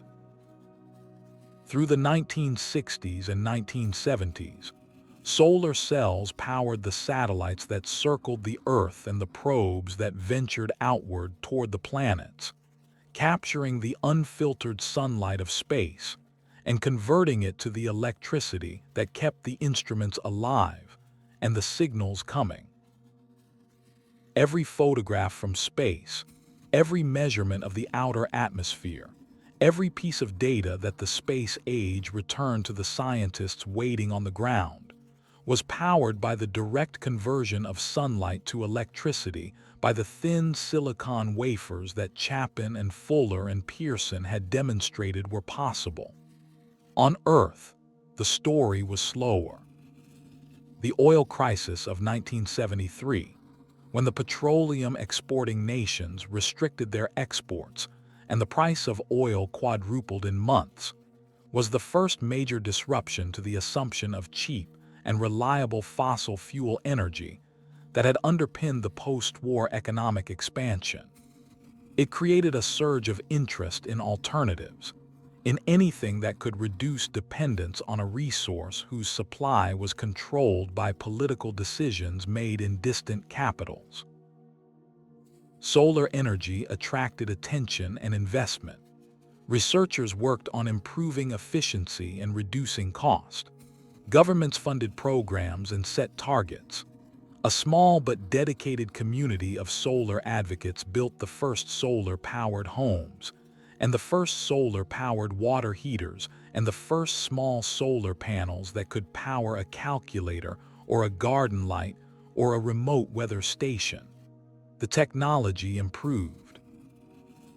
Slowly at first, then with gathering speed as the principles of manufacturing economics took hold, and the cost of producing each additional solar cell fell as the scale of production increased. The learning curve for solar panels has been one of the most consistent and dramatic in the history of any technology. For every doubling of cumulative production, the cost per watt has fallen by approximately 20%. This relationship has held for decades, through oil crises and economic recessions, and the rise and fall of government subsidy programs, as steady and as reliable as any empirical regularity in the economics of technology. What this means in practice is that solar panels today cost less than 1% of what they cost in 1977. Less than 1%. A technology that was, 40 years ago, so expensive that it could only be justified for satellites and remote power applications, is now the cheapest source of new electricity generation in the history of human civilization. This is not a minor development. This is one of the most significant transitions in the history of energy, happening right now, in the present moment, unfolding around us with a speed that the history of energy transitions would not have led anyone to predict. Stand in the desert and look at a utility-scale solar farm, the Noor complex in Morocco, the Badla Solar Park in Rajasthan, the vast installation spreading across the Atacama Desert in Chile, and the sun-drenched plains of western Texas, and the flat agricultural land of central China, where hundreds of square kilometers of dark blue panels tilt their faces toward the sky and harvest the light that falls on them without noise, without combustion, without any moving part, without any fuel that needs to be mined or drilled or transported. The silence of a solar farm is part of its character. There is no engine sound, no turbine hum, no vibration in the ground. The panels sit in their rows and the light falls on them, and the electrons move and the current flows in somewhere, connected to all of this by wires and transformers and grid infrastructure. A city is powered. The silence feels almost like a moral quality. This is energy production that does not announce itself. That does not demand attention. That works without drama in the full light of day, converting the most available thing in the solar system, the light of a middle-aged star, into the electricity that makes the modern world possible. The rooftop solar panel carries this quality into the domestic scale. On the roofs of homes in Germany and Australia and California and Japan, and a growing number of other places, arrays of panels generate electricity from the light that falls on the house anyway, the light that would otherwise simply warm the roof tiles and return to the sky as heat. The homeowner with solar panels is not doing something complicated. They are simply choosing to stand in the path of what was always arriving, to receive what was always being given, to complete a transaction that the sun has been offering since the first morning of the earth. There is something quietly revolutionary about this. For all of human history, energy was something you went to get. You went to the forest for wood. You went to the mine for coal. You went to the well for oil. The energy source was elsewhere, and you organized your extraction around getting to it and bringing it back. Solar energy reverses this relationship. The energy source comes to you. It arrives at your roof, your field, your desert, your latitude, every morning with the sunrise, whether you have prepared to receive it or not. The question is not how to get to the energy, but how to receive what is already arriving. This reversal is deeper than it might initially appear. It changes the geography of energy. Fossil fuels are concentrated in specific geological formations in specific parts of the world, and the politics and economics of energy have been shaped for more than a century by the uneven distribution of those formations. Some countries have oil, others do not. Some have coal, others depend entirely on imports. The energy map of the world is a map of geological accident, of ancient seabeds and compressed forests, and the random distribution of underground reservoirs across a planet that was not designed with national borders in mind. Solar energy falls on everything. It falls on the countries that have oil and the countries that do not. It falls on the rich nations and the poor ones, on the deserts and the mountains and the islands and the plains, everywhere that the sky is clear and the sun rises, which is to say everywhere. This democratization of energy access is one of the most significant geopolitical implications of the solar transition, and it is still in its early stages. For the hundreds of millions of people in sub-Saharan Africa and South Asia and rural parts of South America who have never been connected to a grid, who have lived their lives in the darkness of pre-electrification, solar panels offer something that no previous energy technology has ever offered them: direct access to electricity, without the enormous capital cost of building a grid, without the infrastructure of mines and refineries and pipelines and power stations. A solar panel on a roof and a battery to store what it produces, and a home that has always been dark can have light. This is happening. Right now, in the present moment of this telling, it is happening. Hundreds of millions of solar home systems have been installed across the developing world in the past decade, bringing electricity to people who had never had it, powering the lights under which children study, and the phones that connect families across vast distances, and the small appliances that reduce the daily labor of lives that have always been physically demanding. The sun is giving. We are finally, after all this time, beginning to fully receive. But there is something still more direct, still more intimate in the long relationship between solar energy and the human future. Because the panels on the roof, the panels in the desert, the panels on the hillsides, and the floating platforms on the reservoirs, all of these are harvesting the light that arrives at the surface of the Earth, filtered and attenuated by an atmosphere that absorbs and scatters a significant fraction of what the sun sends. What if the panels were above the atmosphere? What if they were in space, where the sunlight is unfiltered and constant, arriving with the full intensity of a star that never sets and never clouds over and never has a winter? This question will take us, in the chapters ahead, into territory that the present moment of technology has not yet reached, but that the logic of energy and the ambition of the human mind are already pointing toward. For now, let the desert panels hold their faces to the sky. Let the light fall on them in its billions of photons per second per square centimeter. Let the electrons move. Let the current flow. Let the city beyond the horizon receive what the desert is gathering. The sun is 93 million miles away. The light took 8 minutes and 20 seconds to arrive. The conversion happened instantaneously. The wire carries the result to wherever it is needed. This is solar energy. This is the direct gift.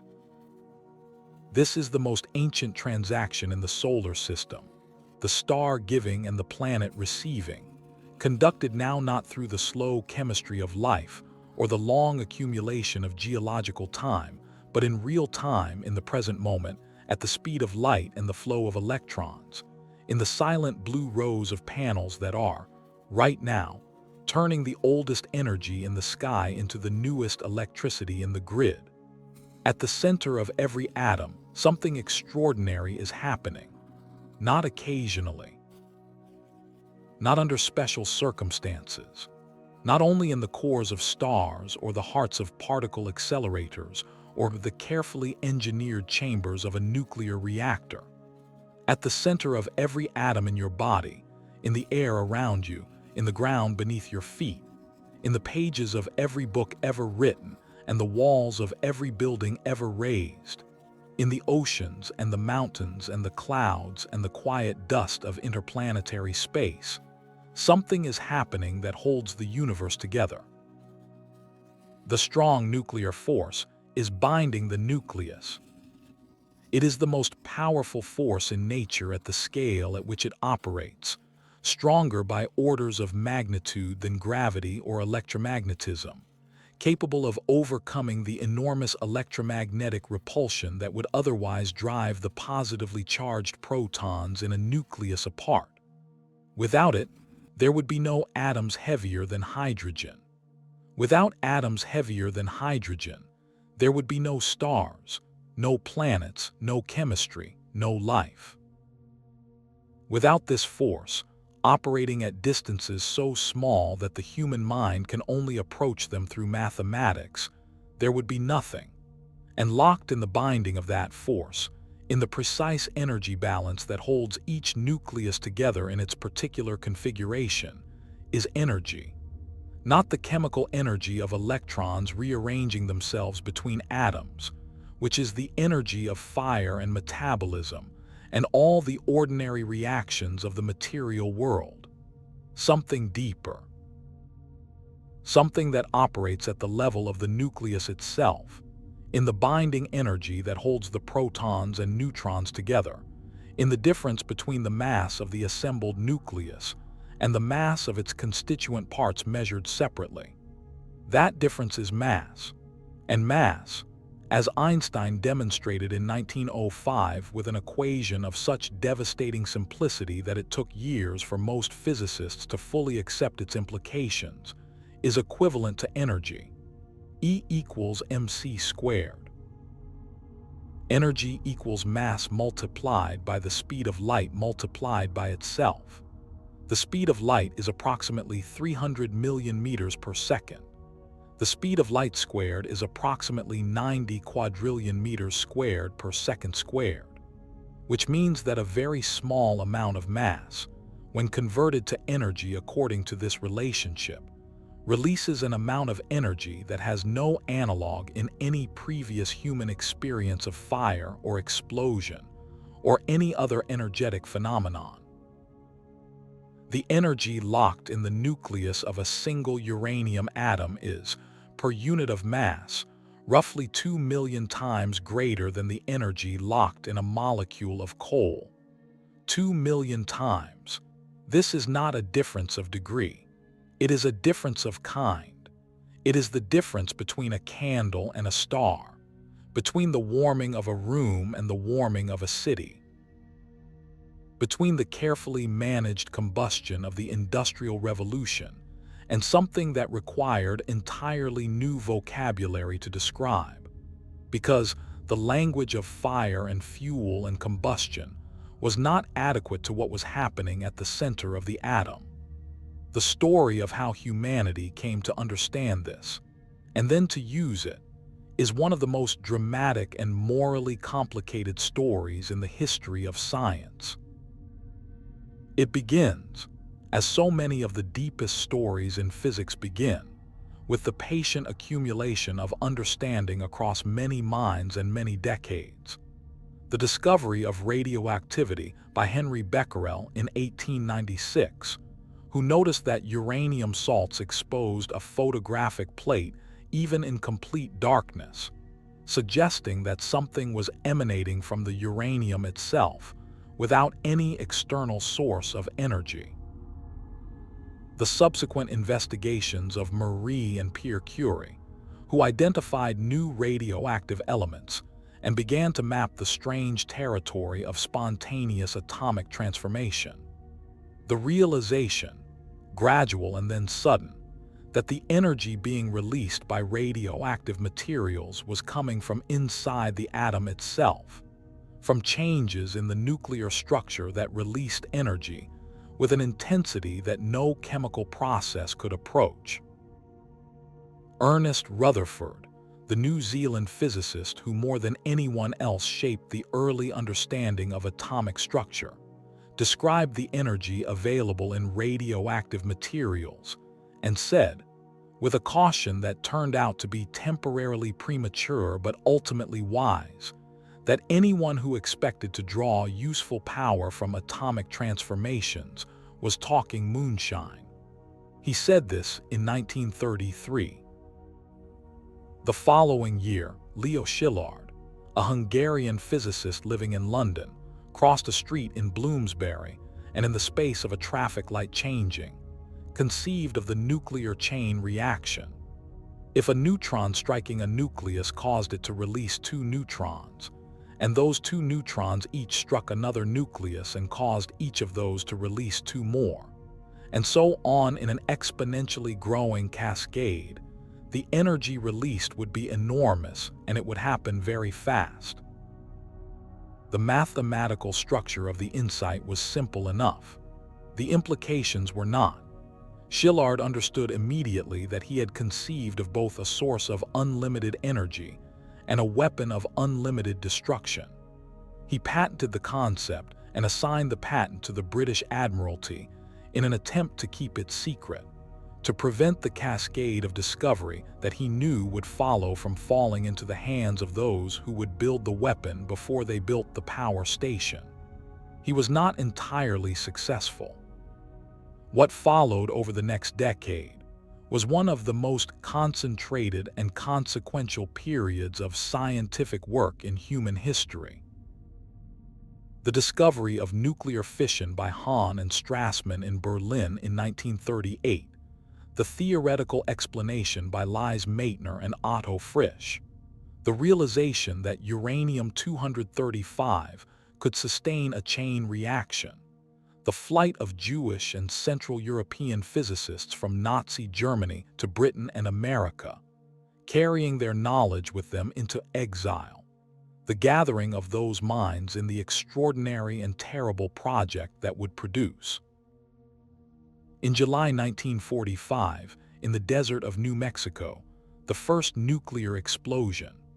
The light of that first test, witnessed by those who had built it from a distance of several miles, was described in terms that reached for the language of the sacred, because no other language was adequate. Brighter than many suns, a light that seemed to come from everywhere at once, a light so far outside the ordinary vocabulary of brightness that the minds receiving it struggled to process what the eyes were reporting. Robert Oppenheimer, the physicist who had led the project, said that a line from the Bhagavad Gita came to his mind in that moment. "Now I am become death, the destroyer of worlds."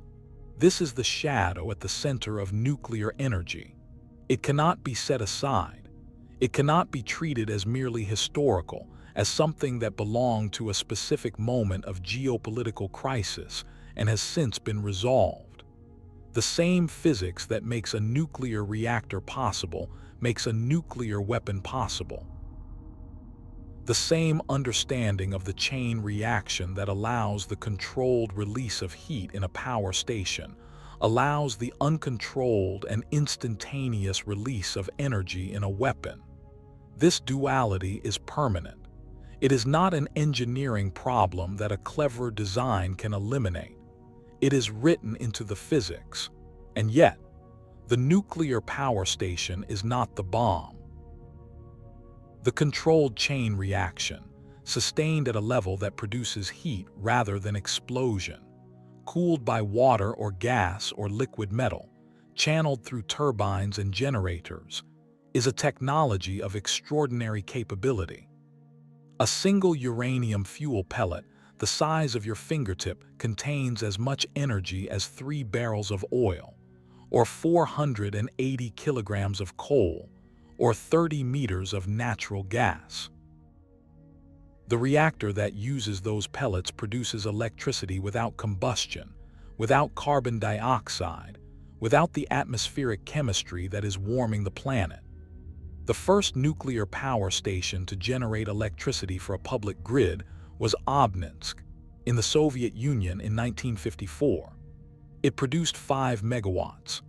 By the standards of what would follow, it was tiny, almost symbolic, a demonstration that the thing was possible rather than a meaningful contribution to the grid it served. But the demonstrations multiplied. Through the 1950s and 1960s, nuclear power stations were built across the industrializing world with a confidence that bordered on euphoria. Here was the energy of the stars, domesticated and made useful. Here was the fuel that could power civilization indefinitely, because uranium was abundant, and its energy content was so far beyond any previous fuel that the reserves would last not decades but millennia. Here was the technology that would make electricity too cheap to meter, a phrase attributed to Lewis Strauss, then chairman of the U.S. Atomic Energy Commission, that would become one of the most notorious overstatements in the history of energy policy. The euphoria did not last. 3 Mile Island in 1979, Chernobyl in 1986, Fukushima in 2011. 3 accidents at nuclear power stations, separated by decades and by the full range of the world's variation in engineering culture and regulatory environment and operational practice, that between them shaped public perception of nuclear energy in a way that the physics and the statistics of actual harm did not fully justify.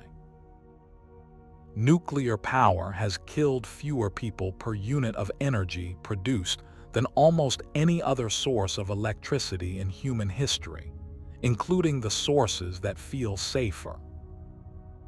Coal kills through air pollution on a scale that is both enormous and almost entirely invisible. Its death toll accumulated slowly and individually through the respiratory damage of millions of people breathing the products of its combustion over the course of their lives, rather than concentrated in the visible drama of a single accident. But human risk perception does not operate on statistics. It operates on imagery and narrative, and the quality of the fear that a technology generates. And the imagery of nuclear accidents, the abandoned towns and the invisible contamination, and the long, slow damage of radiation, generates a quality of fear that the diffuse and statistical danger of fossil fuel combustion does not. This is a genuine difficulty. It means that one of the cleanest energy sources humanity has developed, in terms of its direct impact on climate and air quality, has been constrained and in many places dismantled by a fear that, however understandable in human psychological terms, does not reflect the comparative reality of the risks involved. The argument continues. It will not be resolved here. The people on every side of it are engaging with real concerns and real values, and the complexity deserves to be acknowledged rather than flattened. But there is another chapter to the nuclear story that does not yet have a happy ending because it does not yet have any ending at all. That chapter is fusion. The fission reactor splits heavy atoms apart, releasing the energy that was stored in the binding of their nuclei. Fusion does the opposite. It presses light atoms together, combining them into heavier ones, and in the combination releases energy even greater per unit of mass than fission. This is the energy of the sun, not metaphorically, literally. The sun is a fusion reactor. In its core, under pressures and temperatures that dwarf anything achieved in any human facility, hydrogen nuclei are pressed together to form helium. And in that pressing, a small amount of mass is converted to an enormous amount of energy, according to the equation that Einstein wrote in 1905. And that energy travels outward through the body of the star over tens of thousands of years, and eventually reaches the surface, and is released as the light that has been falling on the Earth for 4.5 billion years. The dream of controlled fusion on Earth, a fusion reactor that would produce more energy than it consumed and could be operated continuously to power a grid, has been pursued since the 1950s. It has been, for most of that time, described as 30 years away. This joke, repeated across generations of fusion researchers with the weary humor of people who have watched deadlines pass, reflects a genuine difficulty. Confining and sustaining a plasma at the temperatures required for fusion, temperatures 10 times higher than the core of the sun, in a vessel that can be built and maintained and operated, is an engineering challenge of extraordinary complexity. The physics is understood. The engineering is hard, but the engineering is getting less hard. The ITER project in southern France, the largest scientific experiment ever attempted, is assembling a machine designed to demonstrate that a fusion plasma can produce more energy than it consumes.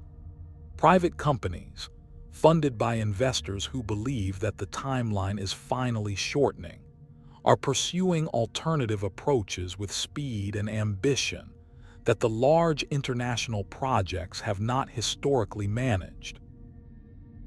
The blue glow of Cherenkov radiation in a nuclear reactor pool, that beautiful and slightly unsettling luminescence that occurs when charged particles move through water faster than light can move through water, is one of the most striking visual phenomena in the human energy story. It has a quality that is hard to describe without reaching for words that belong more to the aesthetic than the scientific. A blue so pure it seems almost intentional. A light that comes from the collision of the invisible and the absolute. A reminder, visible to the naked eye, that something is happening in the water that connects the ordinary scale of the human world to the fundamental scale of nuclear physics. This light will be part of our energy story for the foreseeable future. Whether through fission, which is here and working and producing clean electricity right now, or through fusion, which is coming and will bring with it the prospect of energy so abundant and so clean that the entire history of scarcity and combustion and geological dependence may eventually come to seem as remote as the Stone Age. The energy of the nucleus is woven into what we are becoming. The atom is patient. Its energy has been waiting since the supernova that scattered the heavy elements across the young solar system, since the coalescence of the Earth, since the slow differentiation of the planet's materials into the forms we now find them in. We reached in and found it. We learned, slowly and with great difficulty, what it was and what it could do. We are still learning. And in the quiet blue light of the reactor pool, in the controlled hum of a containment building on a still day, in the numbers that accumulate in the logs of operators who watch their instruments with the same kind of patient attention that the first fire watchers brought to their embers, something ancient and extraordinary is being kept alive. The fire at the center of the atom, tended now by human hands, burning not wood and not coal and not oil but the fabric of matter itself, gently, carefully, in the measured way that the physics demands and the engineering enables. This is the eternal fire, the fire that the stars burn. And we have learned to hold it in our hands. There is a boundary above our heads. It has no fence, no marker, no physical substance of any kind. It is not a wall or a membrane or a surface you could touch if you reached for it.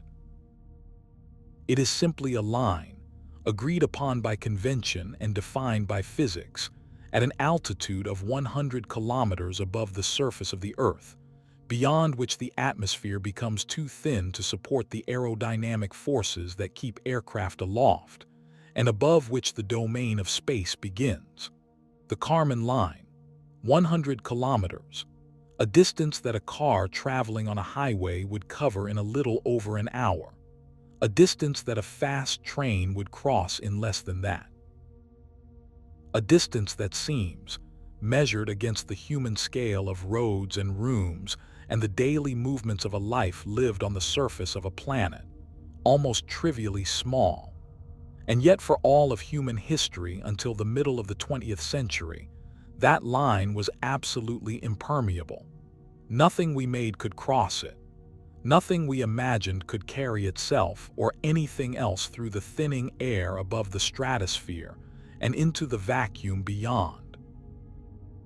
The sky was the limit in the most literal possible sense, a ceiling above which no human artifact had ever risen, a boundary as absolute as the edge of the known world had once seemed to the navigators of the ancient Mediterranean.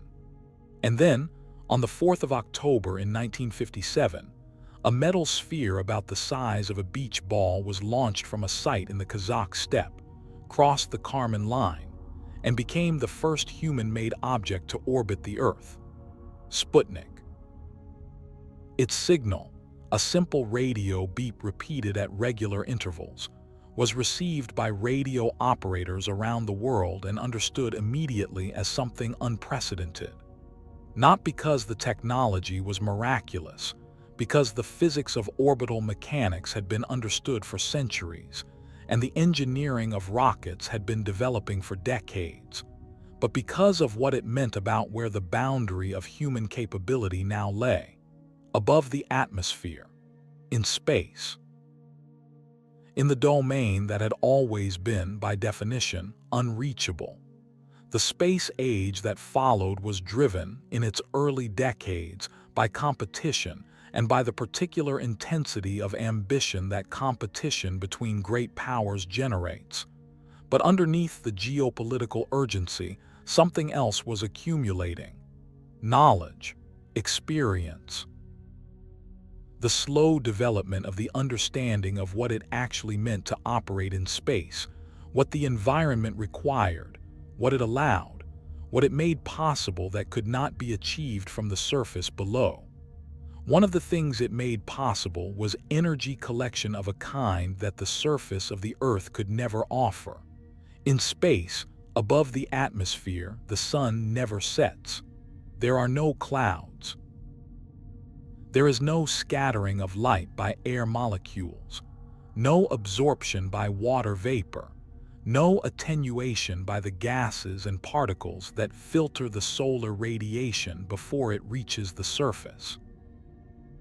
The sunlight that arrives at a solar panel in low Earth orbit is approximately 1.5 times more intense than the sunlight that reaches the surface of the Earth on the clearest day in the sunniest location on the planet.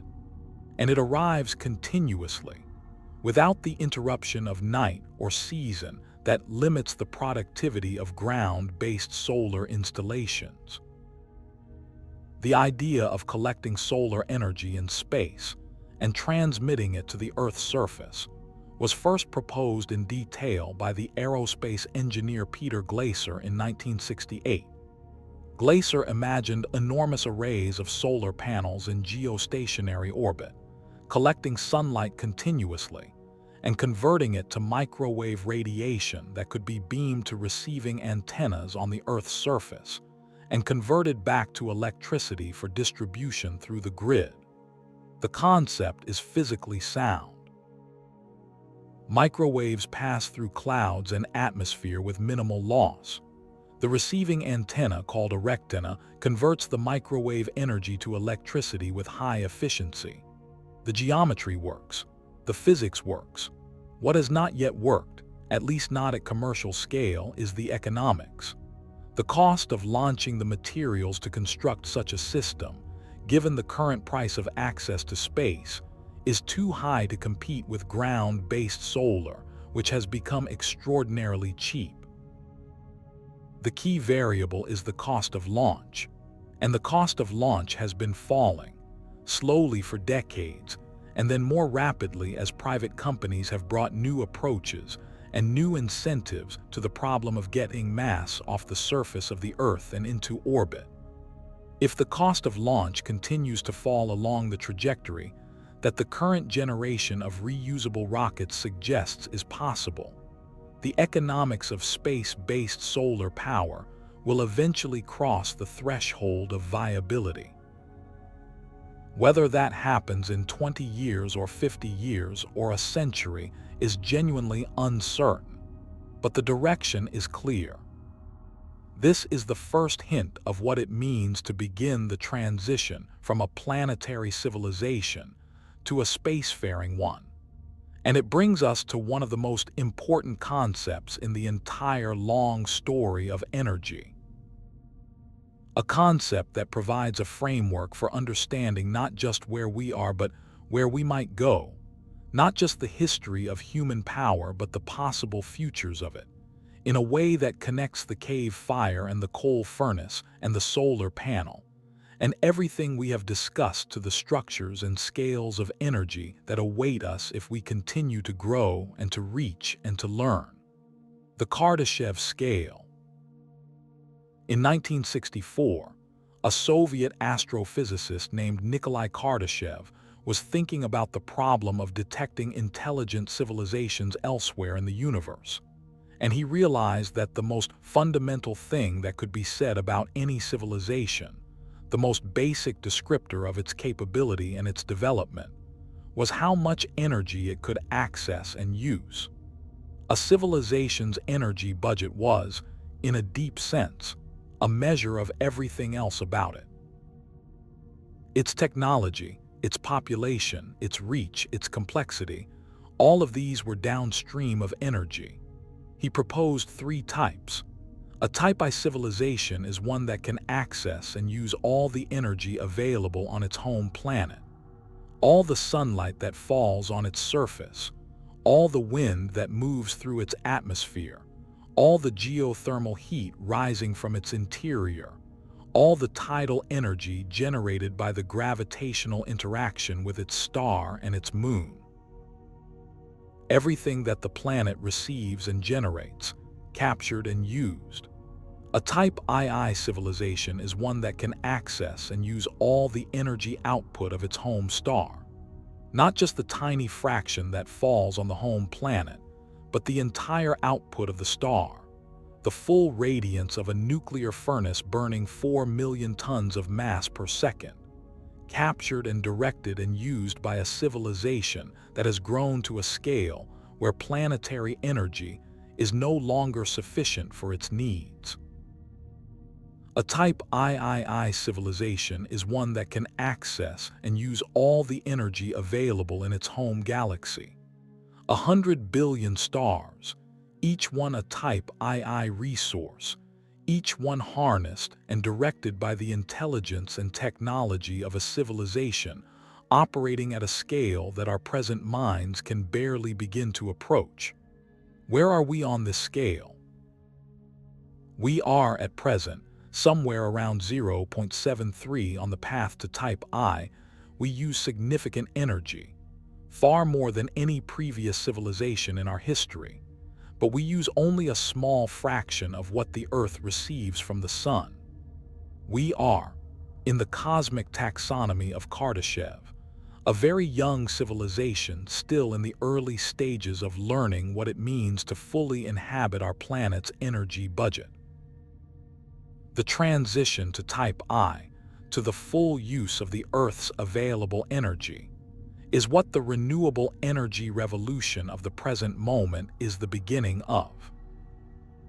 Solar panels on every available surface, wind turbines wherever the wind blows reliably, ocean thermal energy and tidal energy and geothermal energy, and every other flow of natural power that the planet offers, gathered and integrated into a planetary energy system that uses everything the sun sends rather than the small and polluting fraction that fossil fuels have provided. This transition, if it is completed, will be one of the great thresholds in the history of our species.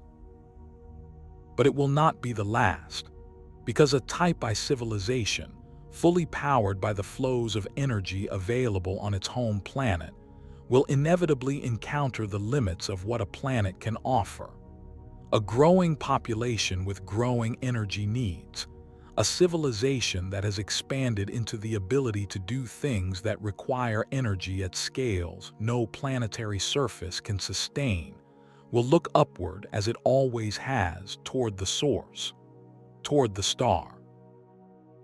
And the transition from Type I to Type II, from planetary to stellar civilization, begins with learning to collect energy not just on the surface of the planet but in the space around it, and eventually in the space close to the sun itself, where the energy is available in its full and unmediated intensity, without the filtering and the interruption and the dilution of a planetary atmosphere and a night side and a winter. This is where we are going. Not tomorrow, not in a decade, but in the direction that the logic of energy and the trajectory of technology and the irreversible curiosity of the human mind are pointing. The 100-kilometer line above our heads, the line that was impermeable for all of human history until 1957, is now crossed routinely. Rockets launch every week. The International Space Station has been continuously inhabited for more than 2 decades. The first commercial passengers have traveled to the edge of space and returned. The infrastructure of human presence beyond the atmosphere, while still fragile and expensive and dependent on a supply chain that has not yet found its final form, exists. It is real. And it is the beginning of something. The beginning of the transition from a civilization that draws its power from the surface of a single planet to one that draws it from the space around that planet, and eventually from the star that the planet orbits, and eventually, in scales of time that no living person will witness, from the galaxy that the star inhabits. We are at the edge of the cradle. The edge is not a wall, it is a doorway. And through it, the energy that has always been available in the universe, in quantities so vast that the entire human history of scarcity and competition for fuel seems, from that vantage point, like a misunderstanding, a failure to see what was always there, waiting to be received. The solar panels in geostationary orbit do not yet exist at commercial scale, but the idea is sound. The physics is real. The direction is clear. And the civilization that stands at this threshold, looking up at the Kármán line and understanding for the first time what lies beyond it in energetic terms, is not so different from the early human who stood at the edge of the ocean and understood, perhaps for the first time, that the horizon was not an ending. It was an invitation. We have always been a species that reaches toward warmth, toward light, toward whatever lies beyond the current boundary of the known and the accessible and the understood. The reaching continues. The boundary has moved, and what waits beyond it is larger than anything we have ever reached for before. Stand at the edge.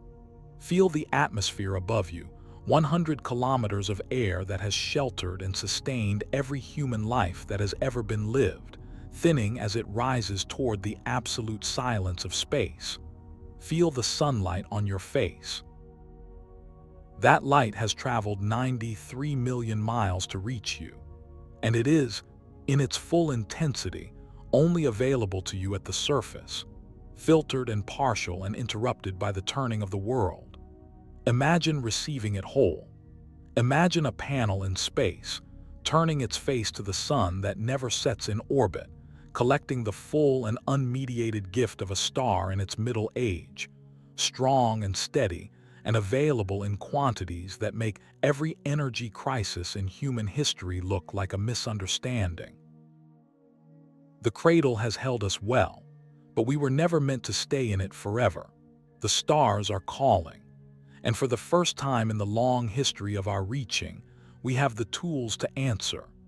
Imagine standing far enough away from the solar system to see it whole.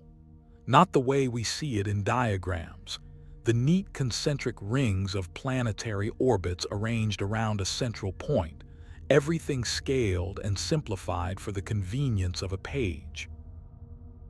But the way it actually is, in 3 dimensions, in the full complexity of its moving parts, the planets in their elliptical paths, the asteroids in their scattered clouds, the comets tracing their long eccentric journeys from the cold outer dark to the warm inner system and back again, all of it moving, all of it in continuous relation to the gravitational center that holds it together. And at that center, the sun. A sphere of plasma 109 times the diameter of the Earth, containing 99.8% of the mass of the entire solar system, burning 4 million tons of its own mass every second through the fusion of hydrogen into helium, radiating energy in all directions equally and without preference, into the void of space in every direction, in quantities that dwarf every consideration of scale that the human mind has previously been asked to entertain. The total energy output of the sun is approximately 3.8 times 10 to the power of 26 watts, 380 yottawatts. The number itself is almost meaningless to the intuition, because the intuition has no frame of reference for it. The entire electricity consumption of human civilization is approximately 2.5 times 10 to the power of 13 watts.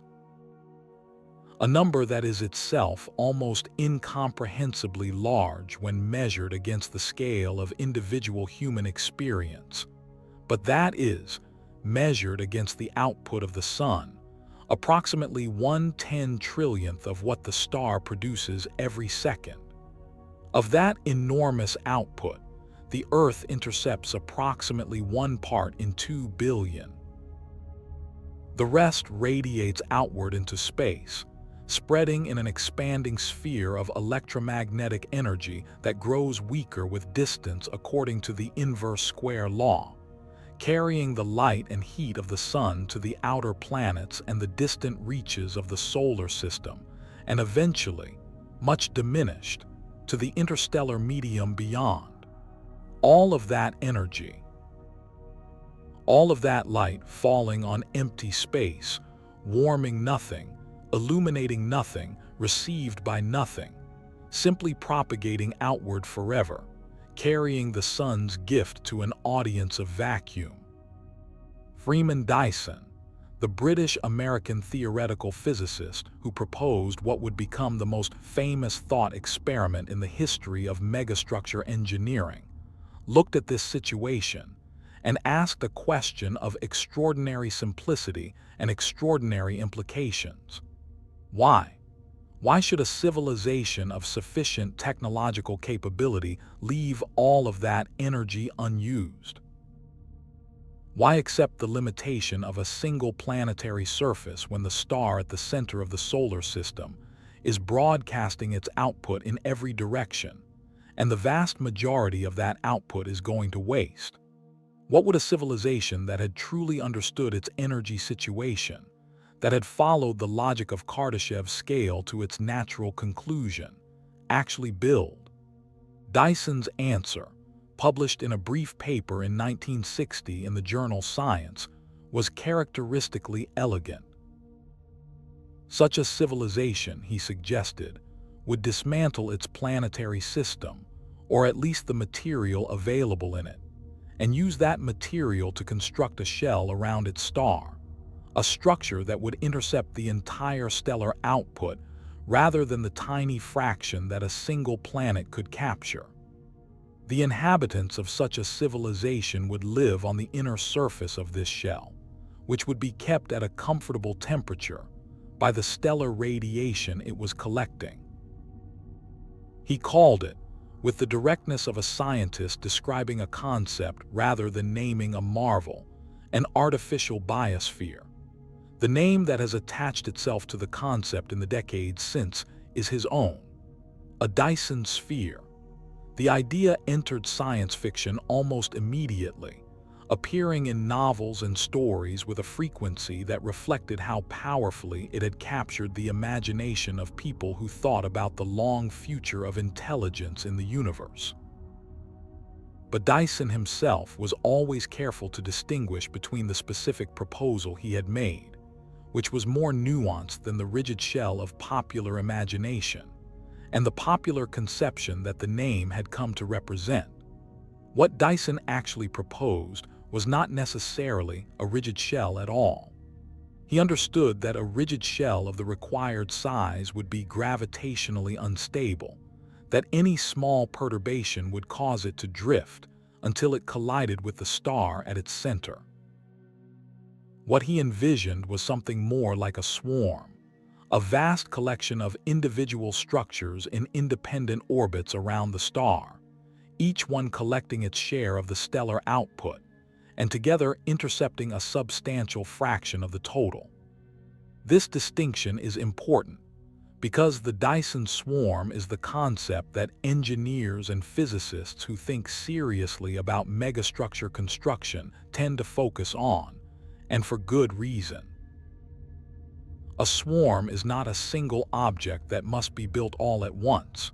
It is a population of objects that can be built gradually, beginning with a few and expanding over time to millions and then billions, and then the uncountable number that would be required to capture a significant fraction of stellar output. It is, in this sense, more like a process than a thing. A civilization does not build a Dyson swarm. It begins building one. And the building continues, over centuries and millennia, as the swarm grows and the fraction of captured stellar energy increases, from 1% to 10% to 50%, to the theoretical maximum of complete interception. The material for such a construction would need to come from somewhere. The most natural source is the solar system itself. Mercury, the innermost planet, orbits close to the Sun and has no atmosphere and low gravity, and a surface rich in the metals and silicates that would be useful in construction. A civilization with the capability to build a Dyson swarm would also have the capability to dismantle Mercury, or to mine the asteroid belt, or to extract material from the outer planets, and to use that material to construct the individual components of the swarm in whatever form the engineering demanded. The components themselves might take many forms: solar sails of extraordinary thinness, covering enormous areas with the minimum possible mass; rigid collectors of various kinds, oriented to face the sun and equipped with whatever conversion technology was most efficient for the civilization building them; habitats for the civilization's population, if it chose to live in space rather than on a planetary surface; computational structures, using the energy they collected to run the information processing systems of a civilization operating at a scale that no planetary surface could support. The variety of possible designs is limited only by the physics, and the physics allows considerably more than the human imagination has yet explored. What would it look like, this early Dyson swarm, if you could see it from outside the solar system? In its early stages, it would be invisible at any practical distance. A few thousand or a few million solar panels in orbit around a star are not detectable from light years away. The star would look like a star. As the swarm grew and the fraction of intercepted stellar light increased, the star would begin to look different. The visible light it emitted would diminish as more and more of its output was captured. But the energy that was captured would not disappear. It would be used, and using it would generate waste heat, and that waste heat would be radiated back into space as infrared radiation, at longer wavelengths and lower temperatures than the original stellar emission. A star with a substantial Dyson swarm would look, to an observer with appropriate instruments, like a star that was anomalously dim in visible light, but anomalously bright in the infrared. A star whose emission spectrum did not match what stellar physics would predict for its temperature and size. A star, in other words, that was behaving strangely. This is, remarkably, one of the signatures that astronomers searching for evidence of technological civilizations in the universe have proposed looking for. The SETI researchers, who extended their search from radio signals to what they called technosignatures, the observable effects of advanced technology on an astronomical scale, included anomalous infrared excess from stars as one of the things worth examining. There have been candidates. The most famous is a star designated KIC 8,462,852, informally known as Tabby's star after the astronomer Tabitha Bayagian, who first drew attention to its unusual behavior. This star, observed by the Kepler Space Telescope, showed irregular and dramatic dips in brightness that did not match any natural astronomical explanation that could be definitively established. For a brief and extraordinary period, the possibility that these dips were caused by the construction of a partial Dyson swarm around the star was discussed in the scientific literature, not as a likely explanation, but as one that could not be immediately ruled out. Subsequent investigation suggested natural explanations involving dust clouds and cometary material. The excitement subsided.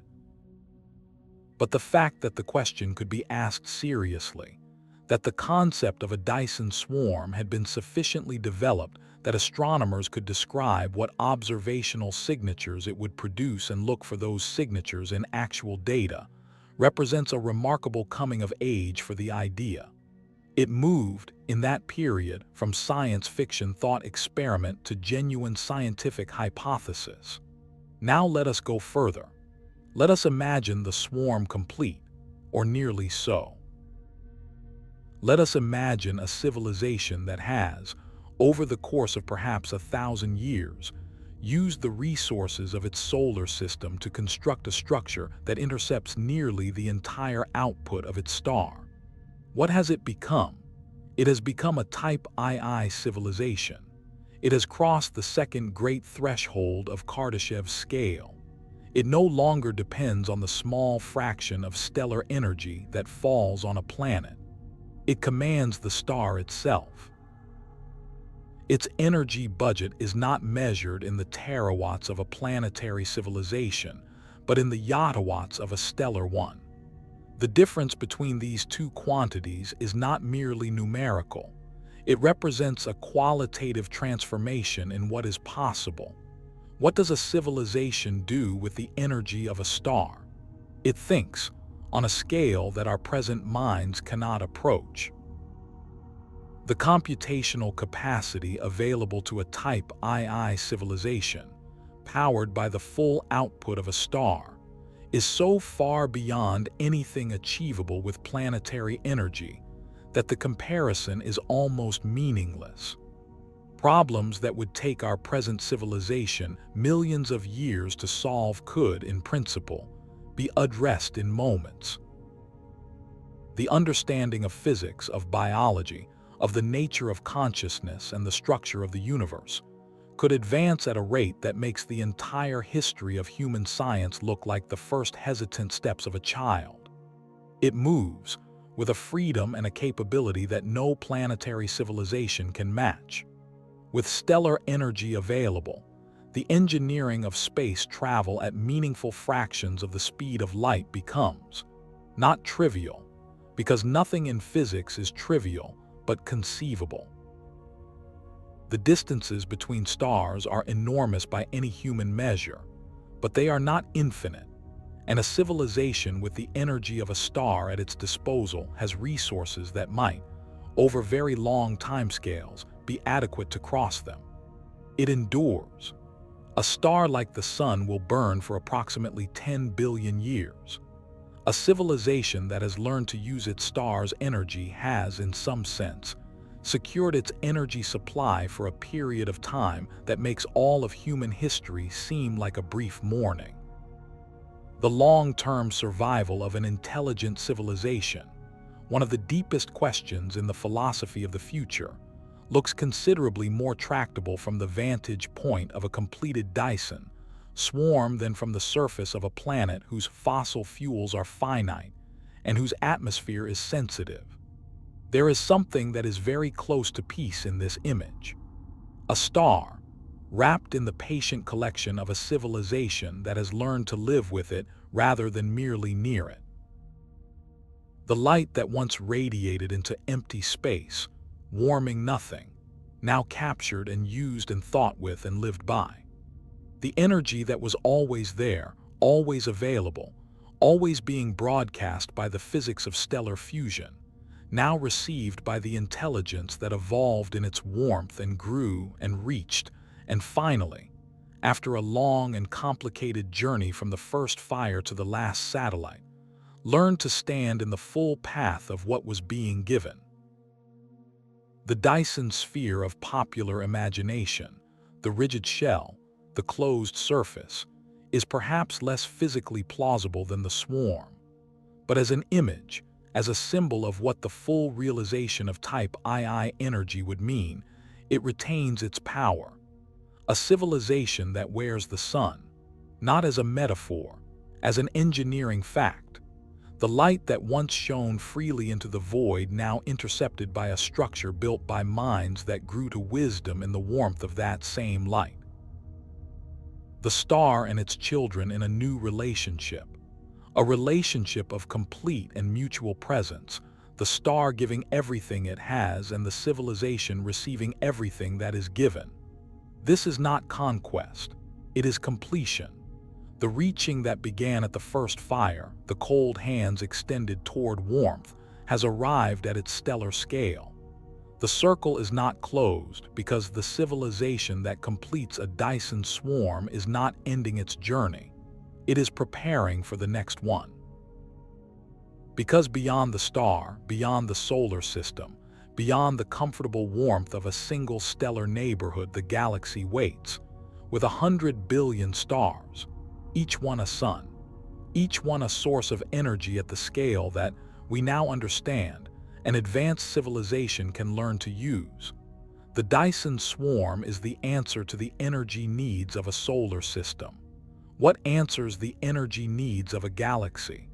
That question waits in the final chapter of this telling. But before we go there, let us rest here for a moment, in the warmth of a star that has been received, in the quiet of a civilization that has found at last that there is enough light, enough energy, enough warmth, for everything it needs to be and everything it hopes to become.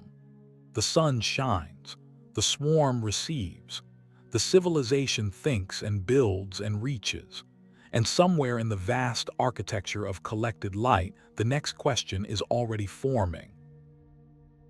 At the edge of what physics allows, something waits. Not at the edge of what we have built, because what we have built is still so modest, so early, so tentative in its ambitions when measured against the full scale of what the universe contains. Not at the edge of what we have imagined, because imagination has always run ahead of engineering and always will. But at the edge of what the laws of nature themselves permit, at the outermost boundary of what matter and energy and space-time will allow a sufficiently capable intelligence to do, something extraordinary waits. It is the most extreme object in the known universe. It is a place where the curvature of space-time becomes infinite, where the ordinary rules of physics as we experience them break down completely, where matter that falls inward never returns, where even light, traveling at the fastest speed that the universe allows, cannot escape the pull of what lies within. A black hole. The name suggests darkness, and black holes are indeed dark in the sense that they emit no light from within their event horizons. But this name, coined in the 1960s to describe objects that theoretical physics had been predicting for decades, conceals something that took the insight of a young British physicist to fully reveal. Black holes are not simply dark.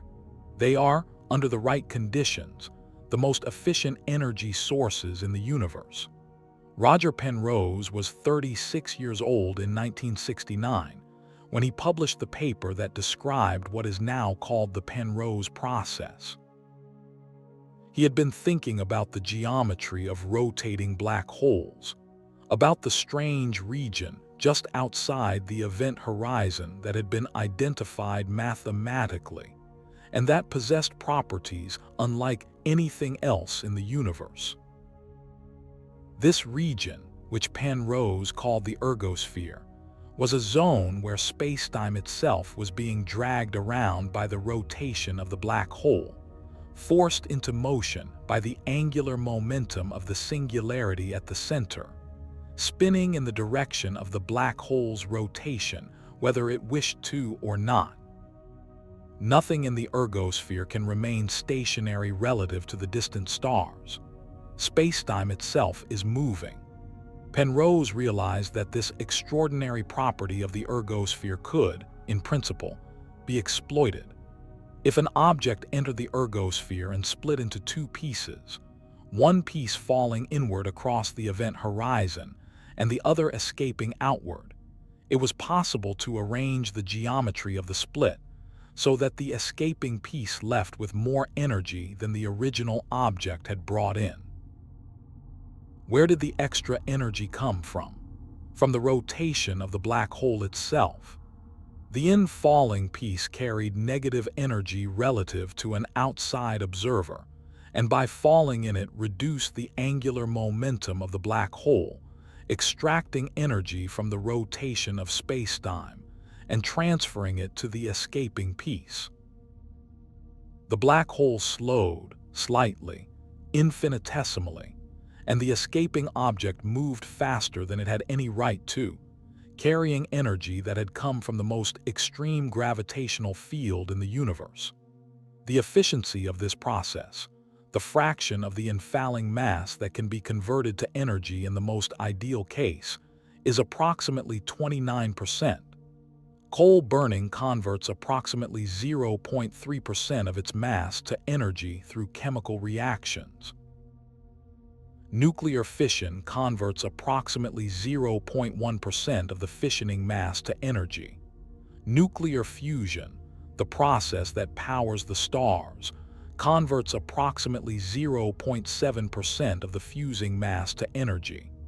The Penrose process can convert 29%. This is not a difference of degree that can be accommodated within a familiar frame of reference. It is a difference of kind. It means that a rotating black hole, properly exploited, is an energy source of an efficiency so far beyond anything that fire or fission or fusion can offer that the comparison requires new intuitions to grasp. A civilization capable of engineering at the scale of a black hole, capable of constructing the infrastructure necessary to exploit the Penrose process, would have access to energy in quantities that make even the complete output of a single star look modest. And if that civilization were operating at the scale of an entire galaxy, with access not to one black hole, but to the supermassive black hole at the galactic center, and to the stellar mass black holes scattered throughout the galaxy's spiral arms, the energy available would be, for any practical purpose, unlimited. This is the territory of the type III civilization. The civilization that has not merely harnessed a star but has woven itself into the energetic structure of an entire galaxy. That has built the infrastructure to collect and use and think with the energy available not at the planetary scale or the stellar scale, but at the galactic scale. That has become, in some sense that we can barely approach with our present vocabulary, a feature of the galaxy rather than merely an inhabitant of it. What would it mean to be such a civilization? The question is so far outside the range of anything that experience or analogy can usefully illuminate that any attempt to answer it is more poetry than prediction. But poetry has its own kind of truth, and the attempt seems worth making, even if the result is more gesture than description. A type III civilization would think at a scale that makes the distinction between individual and collective meaningless in the way we currently understand it. The information processing capacity available to such a civilization, powered by the energy of billions of stars, and the efficiency of Penrose extraction from stellar and supermassive black holes, would be so far beyond anything our present minds can achieve that the thoughts such a civilization could think, the questions it could ask and answer, the understanding it could develop of the nature of reality, are genuinely beyond our imagining. It would be present across the galaxy in a way that makes distance irrelevant in any experiential sense. The light travel time across the Milky Way is 100,000 years. This is an obstacle for a civilization that operates at human timescales. For a civilization that has existed for millions or billions of years, and that has developed ways of relating to time that our brief and urgent lives cannot model, it may be something else entirely.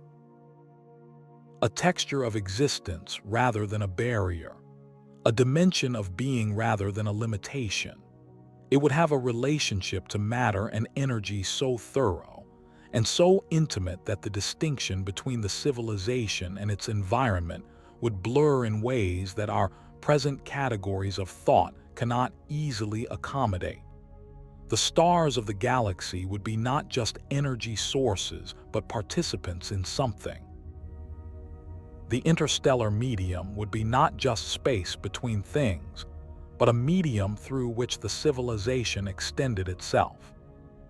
The galaxy would be, in some sense not yet fully articulable, alive with intelligence in the way that a brain is alive with thought. This is speculation, necessary speculation, because the alternative is to stop the imagination at the boundary of the familiar, and the boundary of the familiar is nowhere near the boundary of the possible. But there is something else to consider before we rest in the image of the type III civilization, something that brings the story back, unexpectedly and beautifully, to where it began. In the very long run, the universe itself is running down. Not quickly, not on any timescale that should concern anyone reading these words or anyone who will live in the next billion years. But the second law of thermodynamics is patient and it is absolute. And in the cosmological long run, the stars will exhaust their fuel and grow dark. The black holes will slowly radiate their mass into the void through a process called Hawking radiation. And the universe will move toward a state of maximum entropy, a cold and diffuse and featureless equilibrium in which energy is evenly distributed and no further work can be done. This is the heat death of the universe. A prospect so remote in time that even type III civilizations would have billions of years of flourishing ahead before it became pressing. But for a civilization of sufficient age and foresight, it is not entirely irrelevant. Because the Penrose process and the related phenomenon of Hawking radiation suggest something remarkable. They suggest that even in the era when the stars have gone dark, when the natural energy sources of the universe have been exhausted, there may remain, for an extraordinarily long time, the slowly evaporating black holes. And those black holes, as they radiate their mass into energy through Hawking radiation, represent an energy source available to a civilization that has learned to collect and use it. It would be the last energy. The terminal glow of the last objects in the universe capable of releasing energy in usable form. The final radiance, faint and cold and spread over timescales that make the age of the current universe seem like a morning but real, persistent, available to a mind patient enough and capable enough to receive it. Whether any intelligence will persist long enough to use this final energy is a question that physics cannot answer and philosophy can only gesture toward. But the gesture matters, because it completes something. The story that began with cold hands reaching toward a small fire in the darkness of a prehistoric night ends, in its ultimate extension, with an intelligence so vast and so ancient that it has outlasted the stars, gathering the last photons of an evaporating black hole in the cold and ancient dark of a universe that has forgotten what warmth once felt like. The reaching never stops. Even at the end of everything, something reaches. Even when the fire is the size of a black hole slowly giving back its mass, something tends it. Something watches the embers. Something refuses to let the light go entirely. This is who we are. Not just the clever primates who learned to use tools, not just the engineers who built the turbines and the reactors and the orbital solar arrays, not just the architects who will one day build the Dyson swarms and learn the Penrose process and weave themselves into the energetic fabric of a galaxy. We are the species that reach toward light. That has always reached toward light. From the first fire to the last radiance of the last black hole in the cooling universe, the reaching is the constant. The scale changes beyond all recognition. The understanding deepens into regions of reality that the prehistoric fire tender could not have dreamed. The technology becomes so advanced that it stops being technology in any familiar sense and becomes something closer to what the ancient mind would have called the work of gods. But the impulse remains. Tend the fire. Reach toward warmth. Do not let the darkness be the final word. Let us come back now. Let us come back from the galactic scale and the cosmological time scale and the extraordinary distances of the speculative future, back through the Dyson swarms and the Penrose extractors and the Type II and Type I civilizations and the space-based solar arrays and the nuclear reactors and the wind turbines and the solar panels and the oil wells and the coal mines and the steam engines and the water wheels and the mills, all the way back to a fire. A small fire in the open, somewhere on the surface of a planet that has not yet been given a name by the creatures who live on it. Because naming things requires language, and language is only just beginning to form in the minds of the beings who crouch around this particular warmth on this particular night. The fire is small. The darkness around it is enormous. The faces turned toward the warmth are not very different from your face. The hands extended toward the heat are not very different from your hands. The hunger for light, the refusal of the cold, the reaching toward whatever burns and glows and holds the darkness at bay, is not very different from the hunger that has driven every step of the journey we have just made together. That hunger took us here, from this fire to the stars, from these hands to the hands that will one day place themselves gently around an entire sun and receive what it gives. From this small circle of warmth to the luminous galaxy that waits at the end of the long ascent. The fire is the beginning. The galaxy is not the end, because the reaching does not end. It only grows larger. It only grows more luminous. It only grows more capable of receiving what has always been given, what has always been there.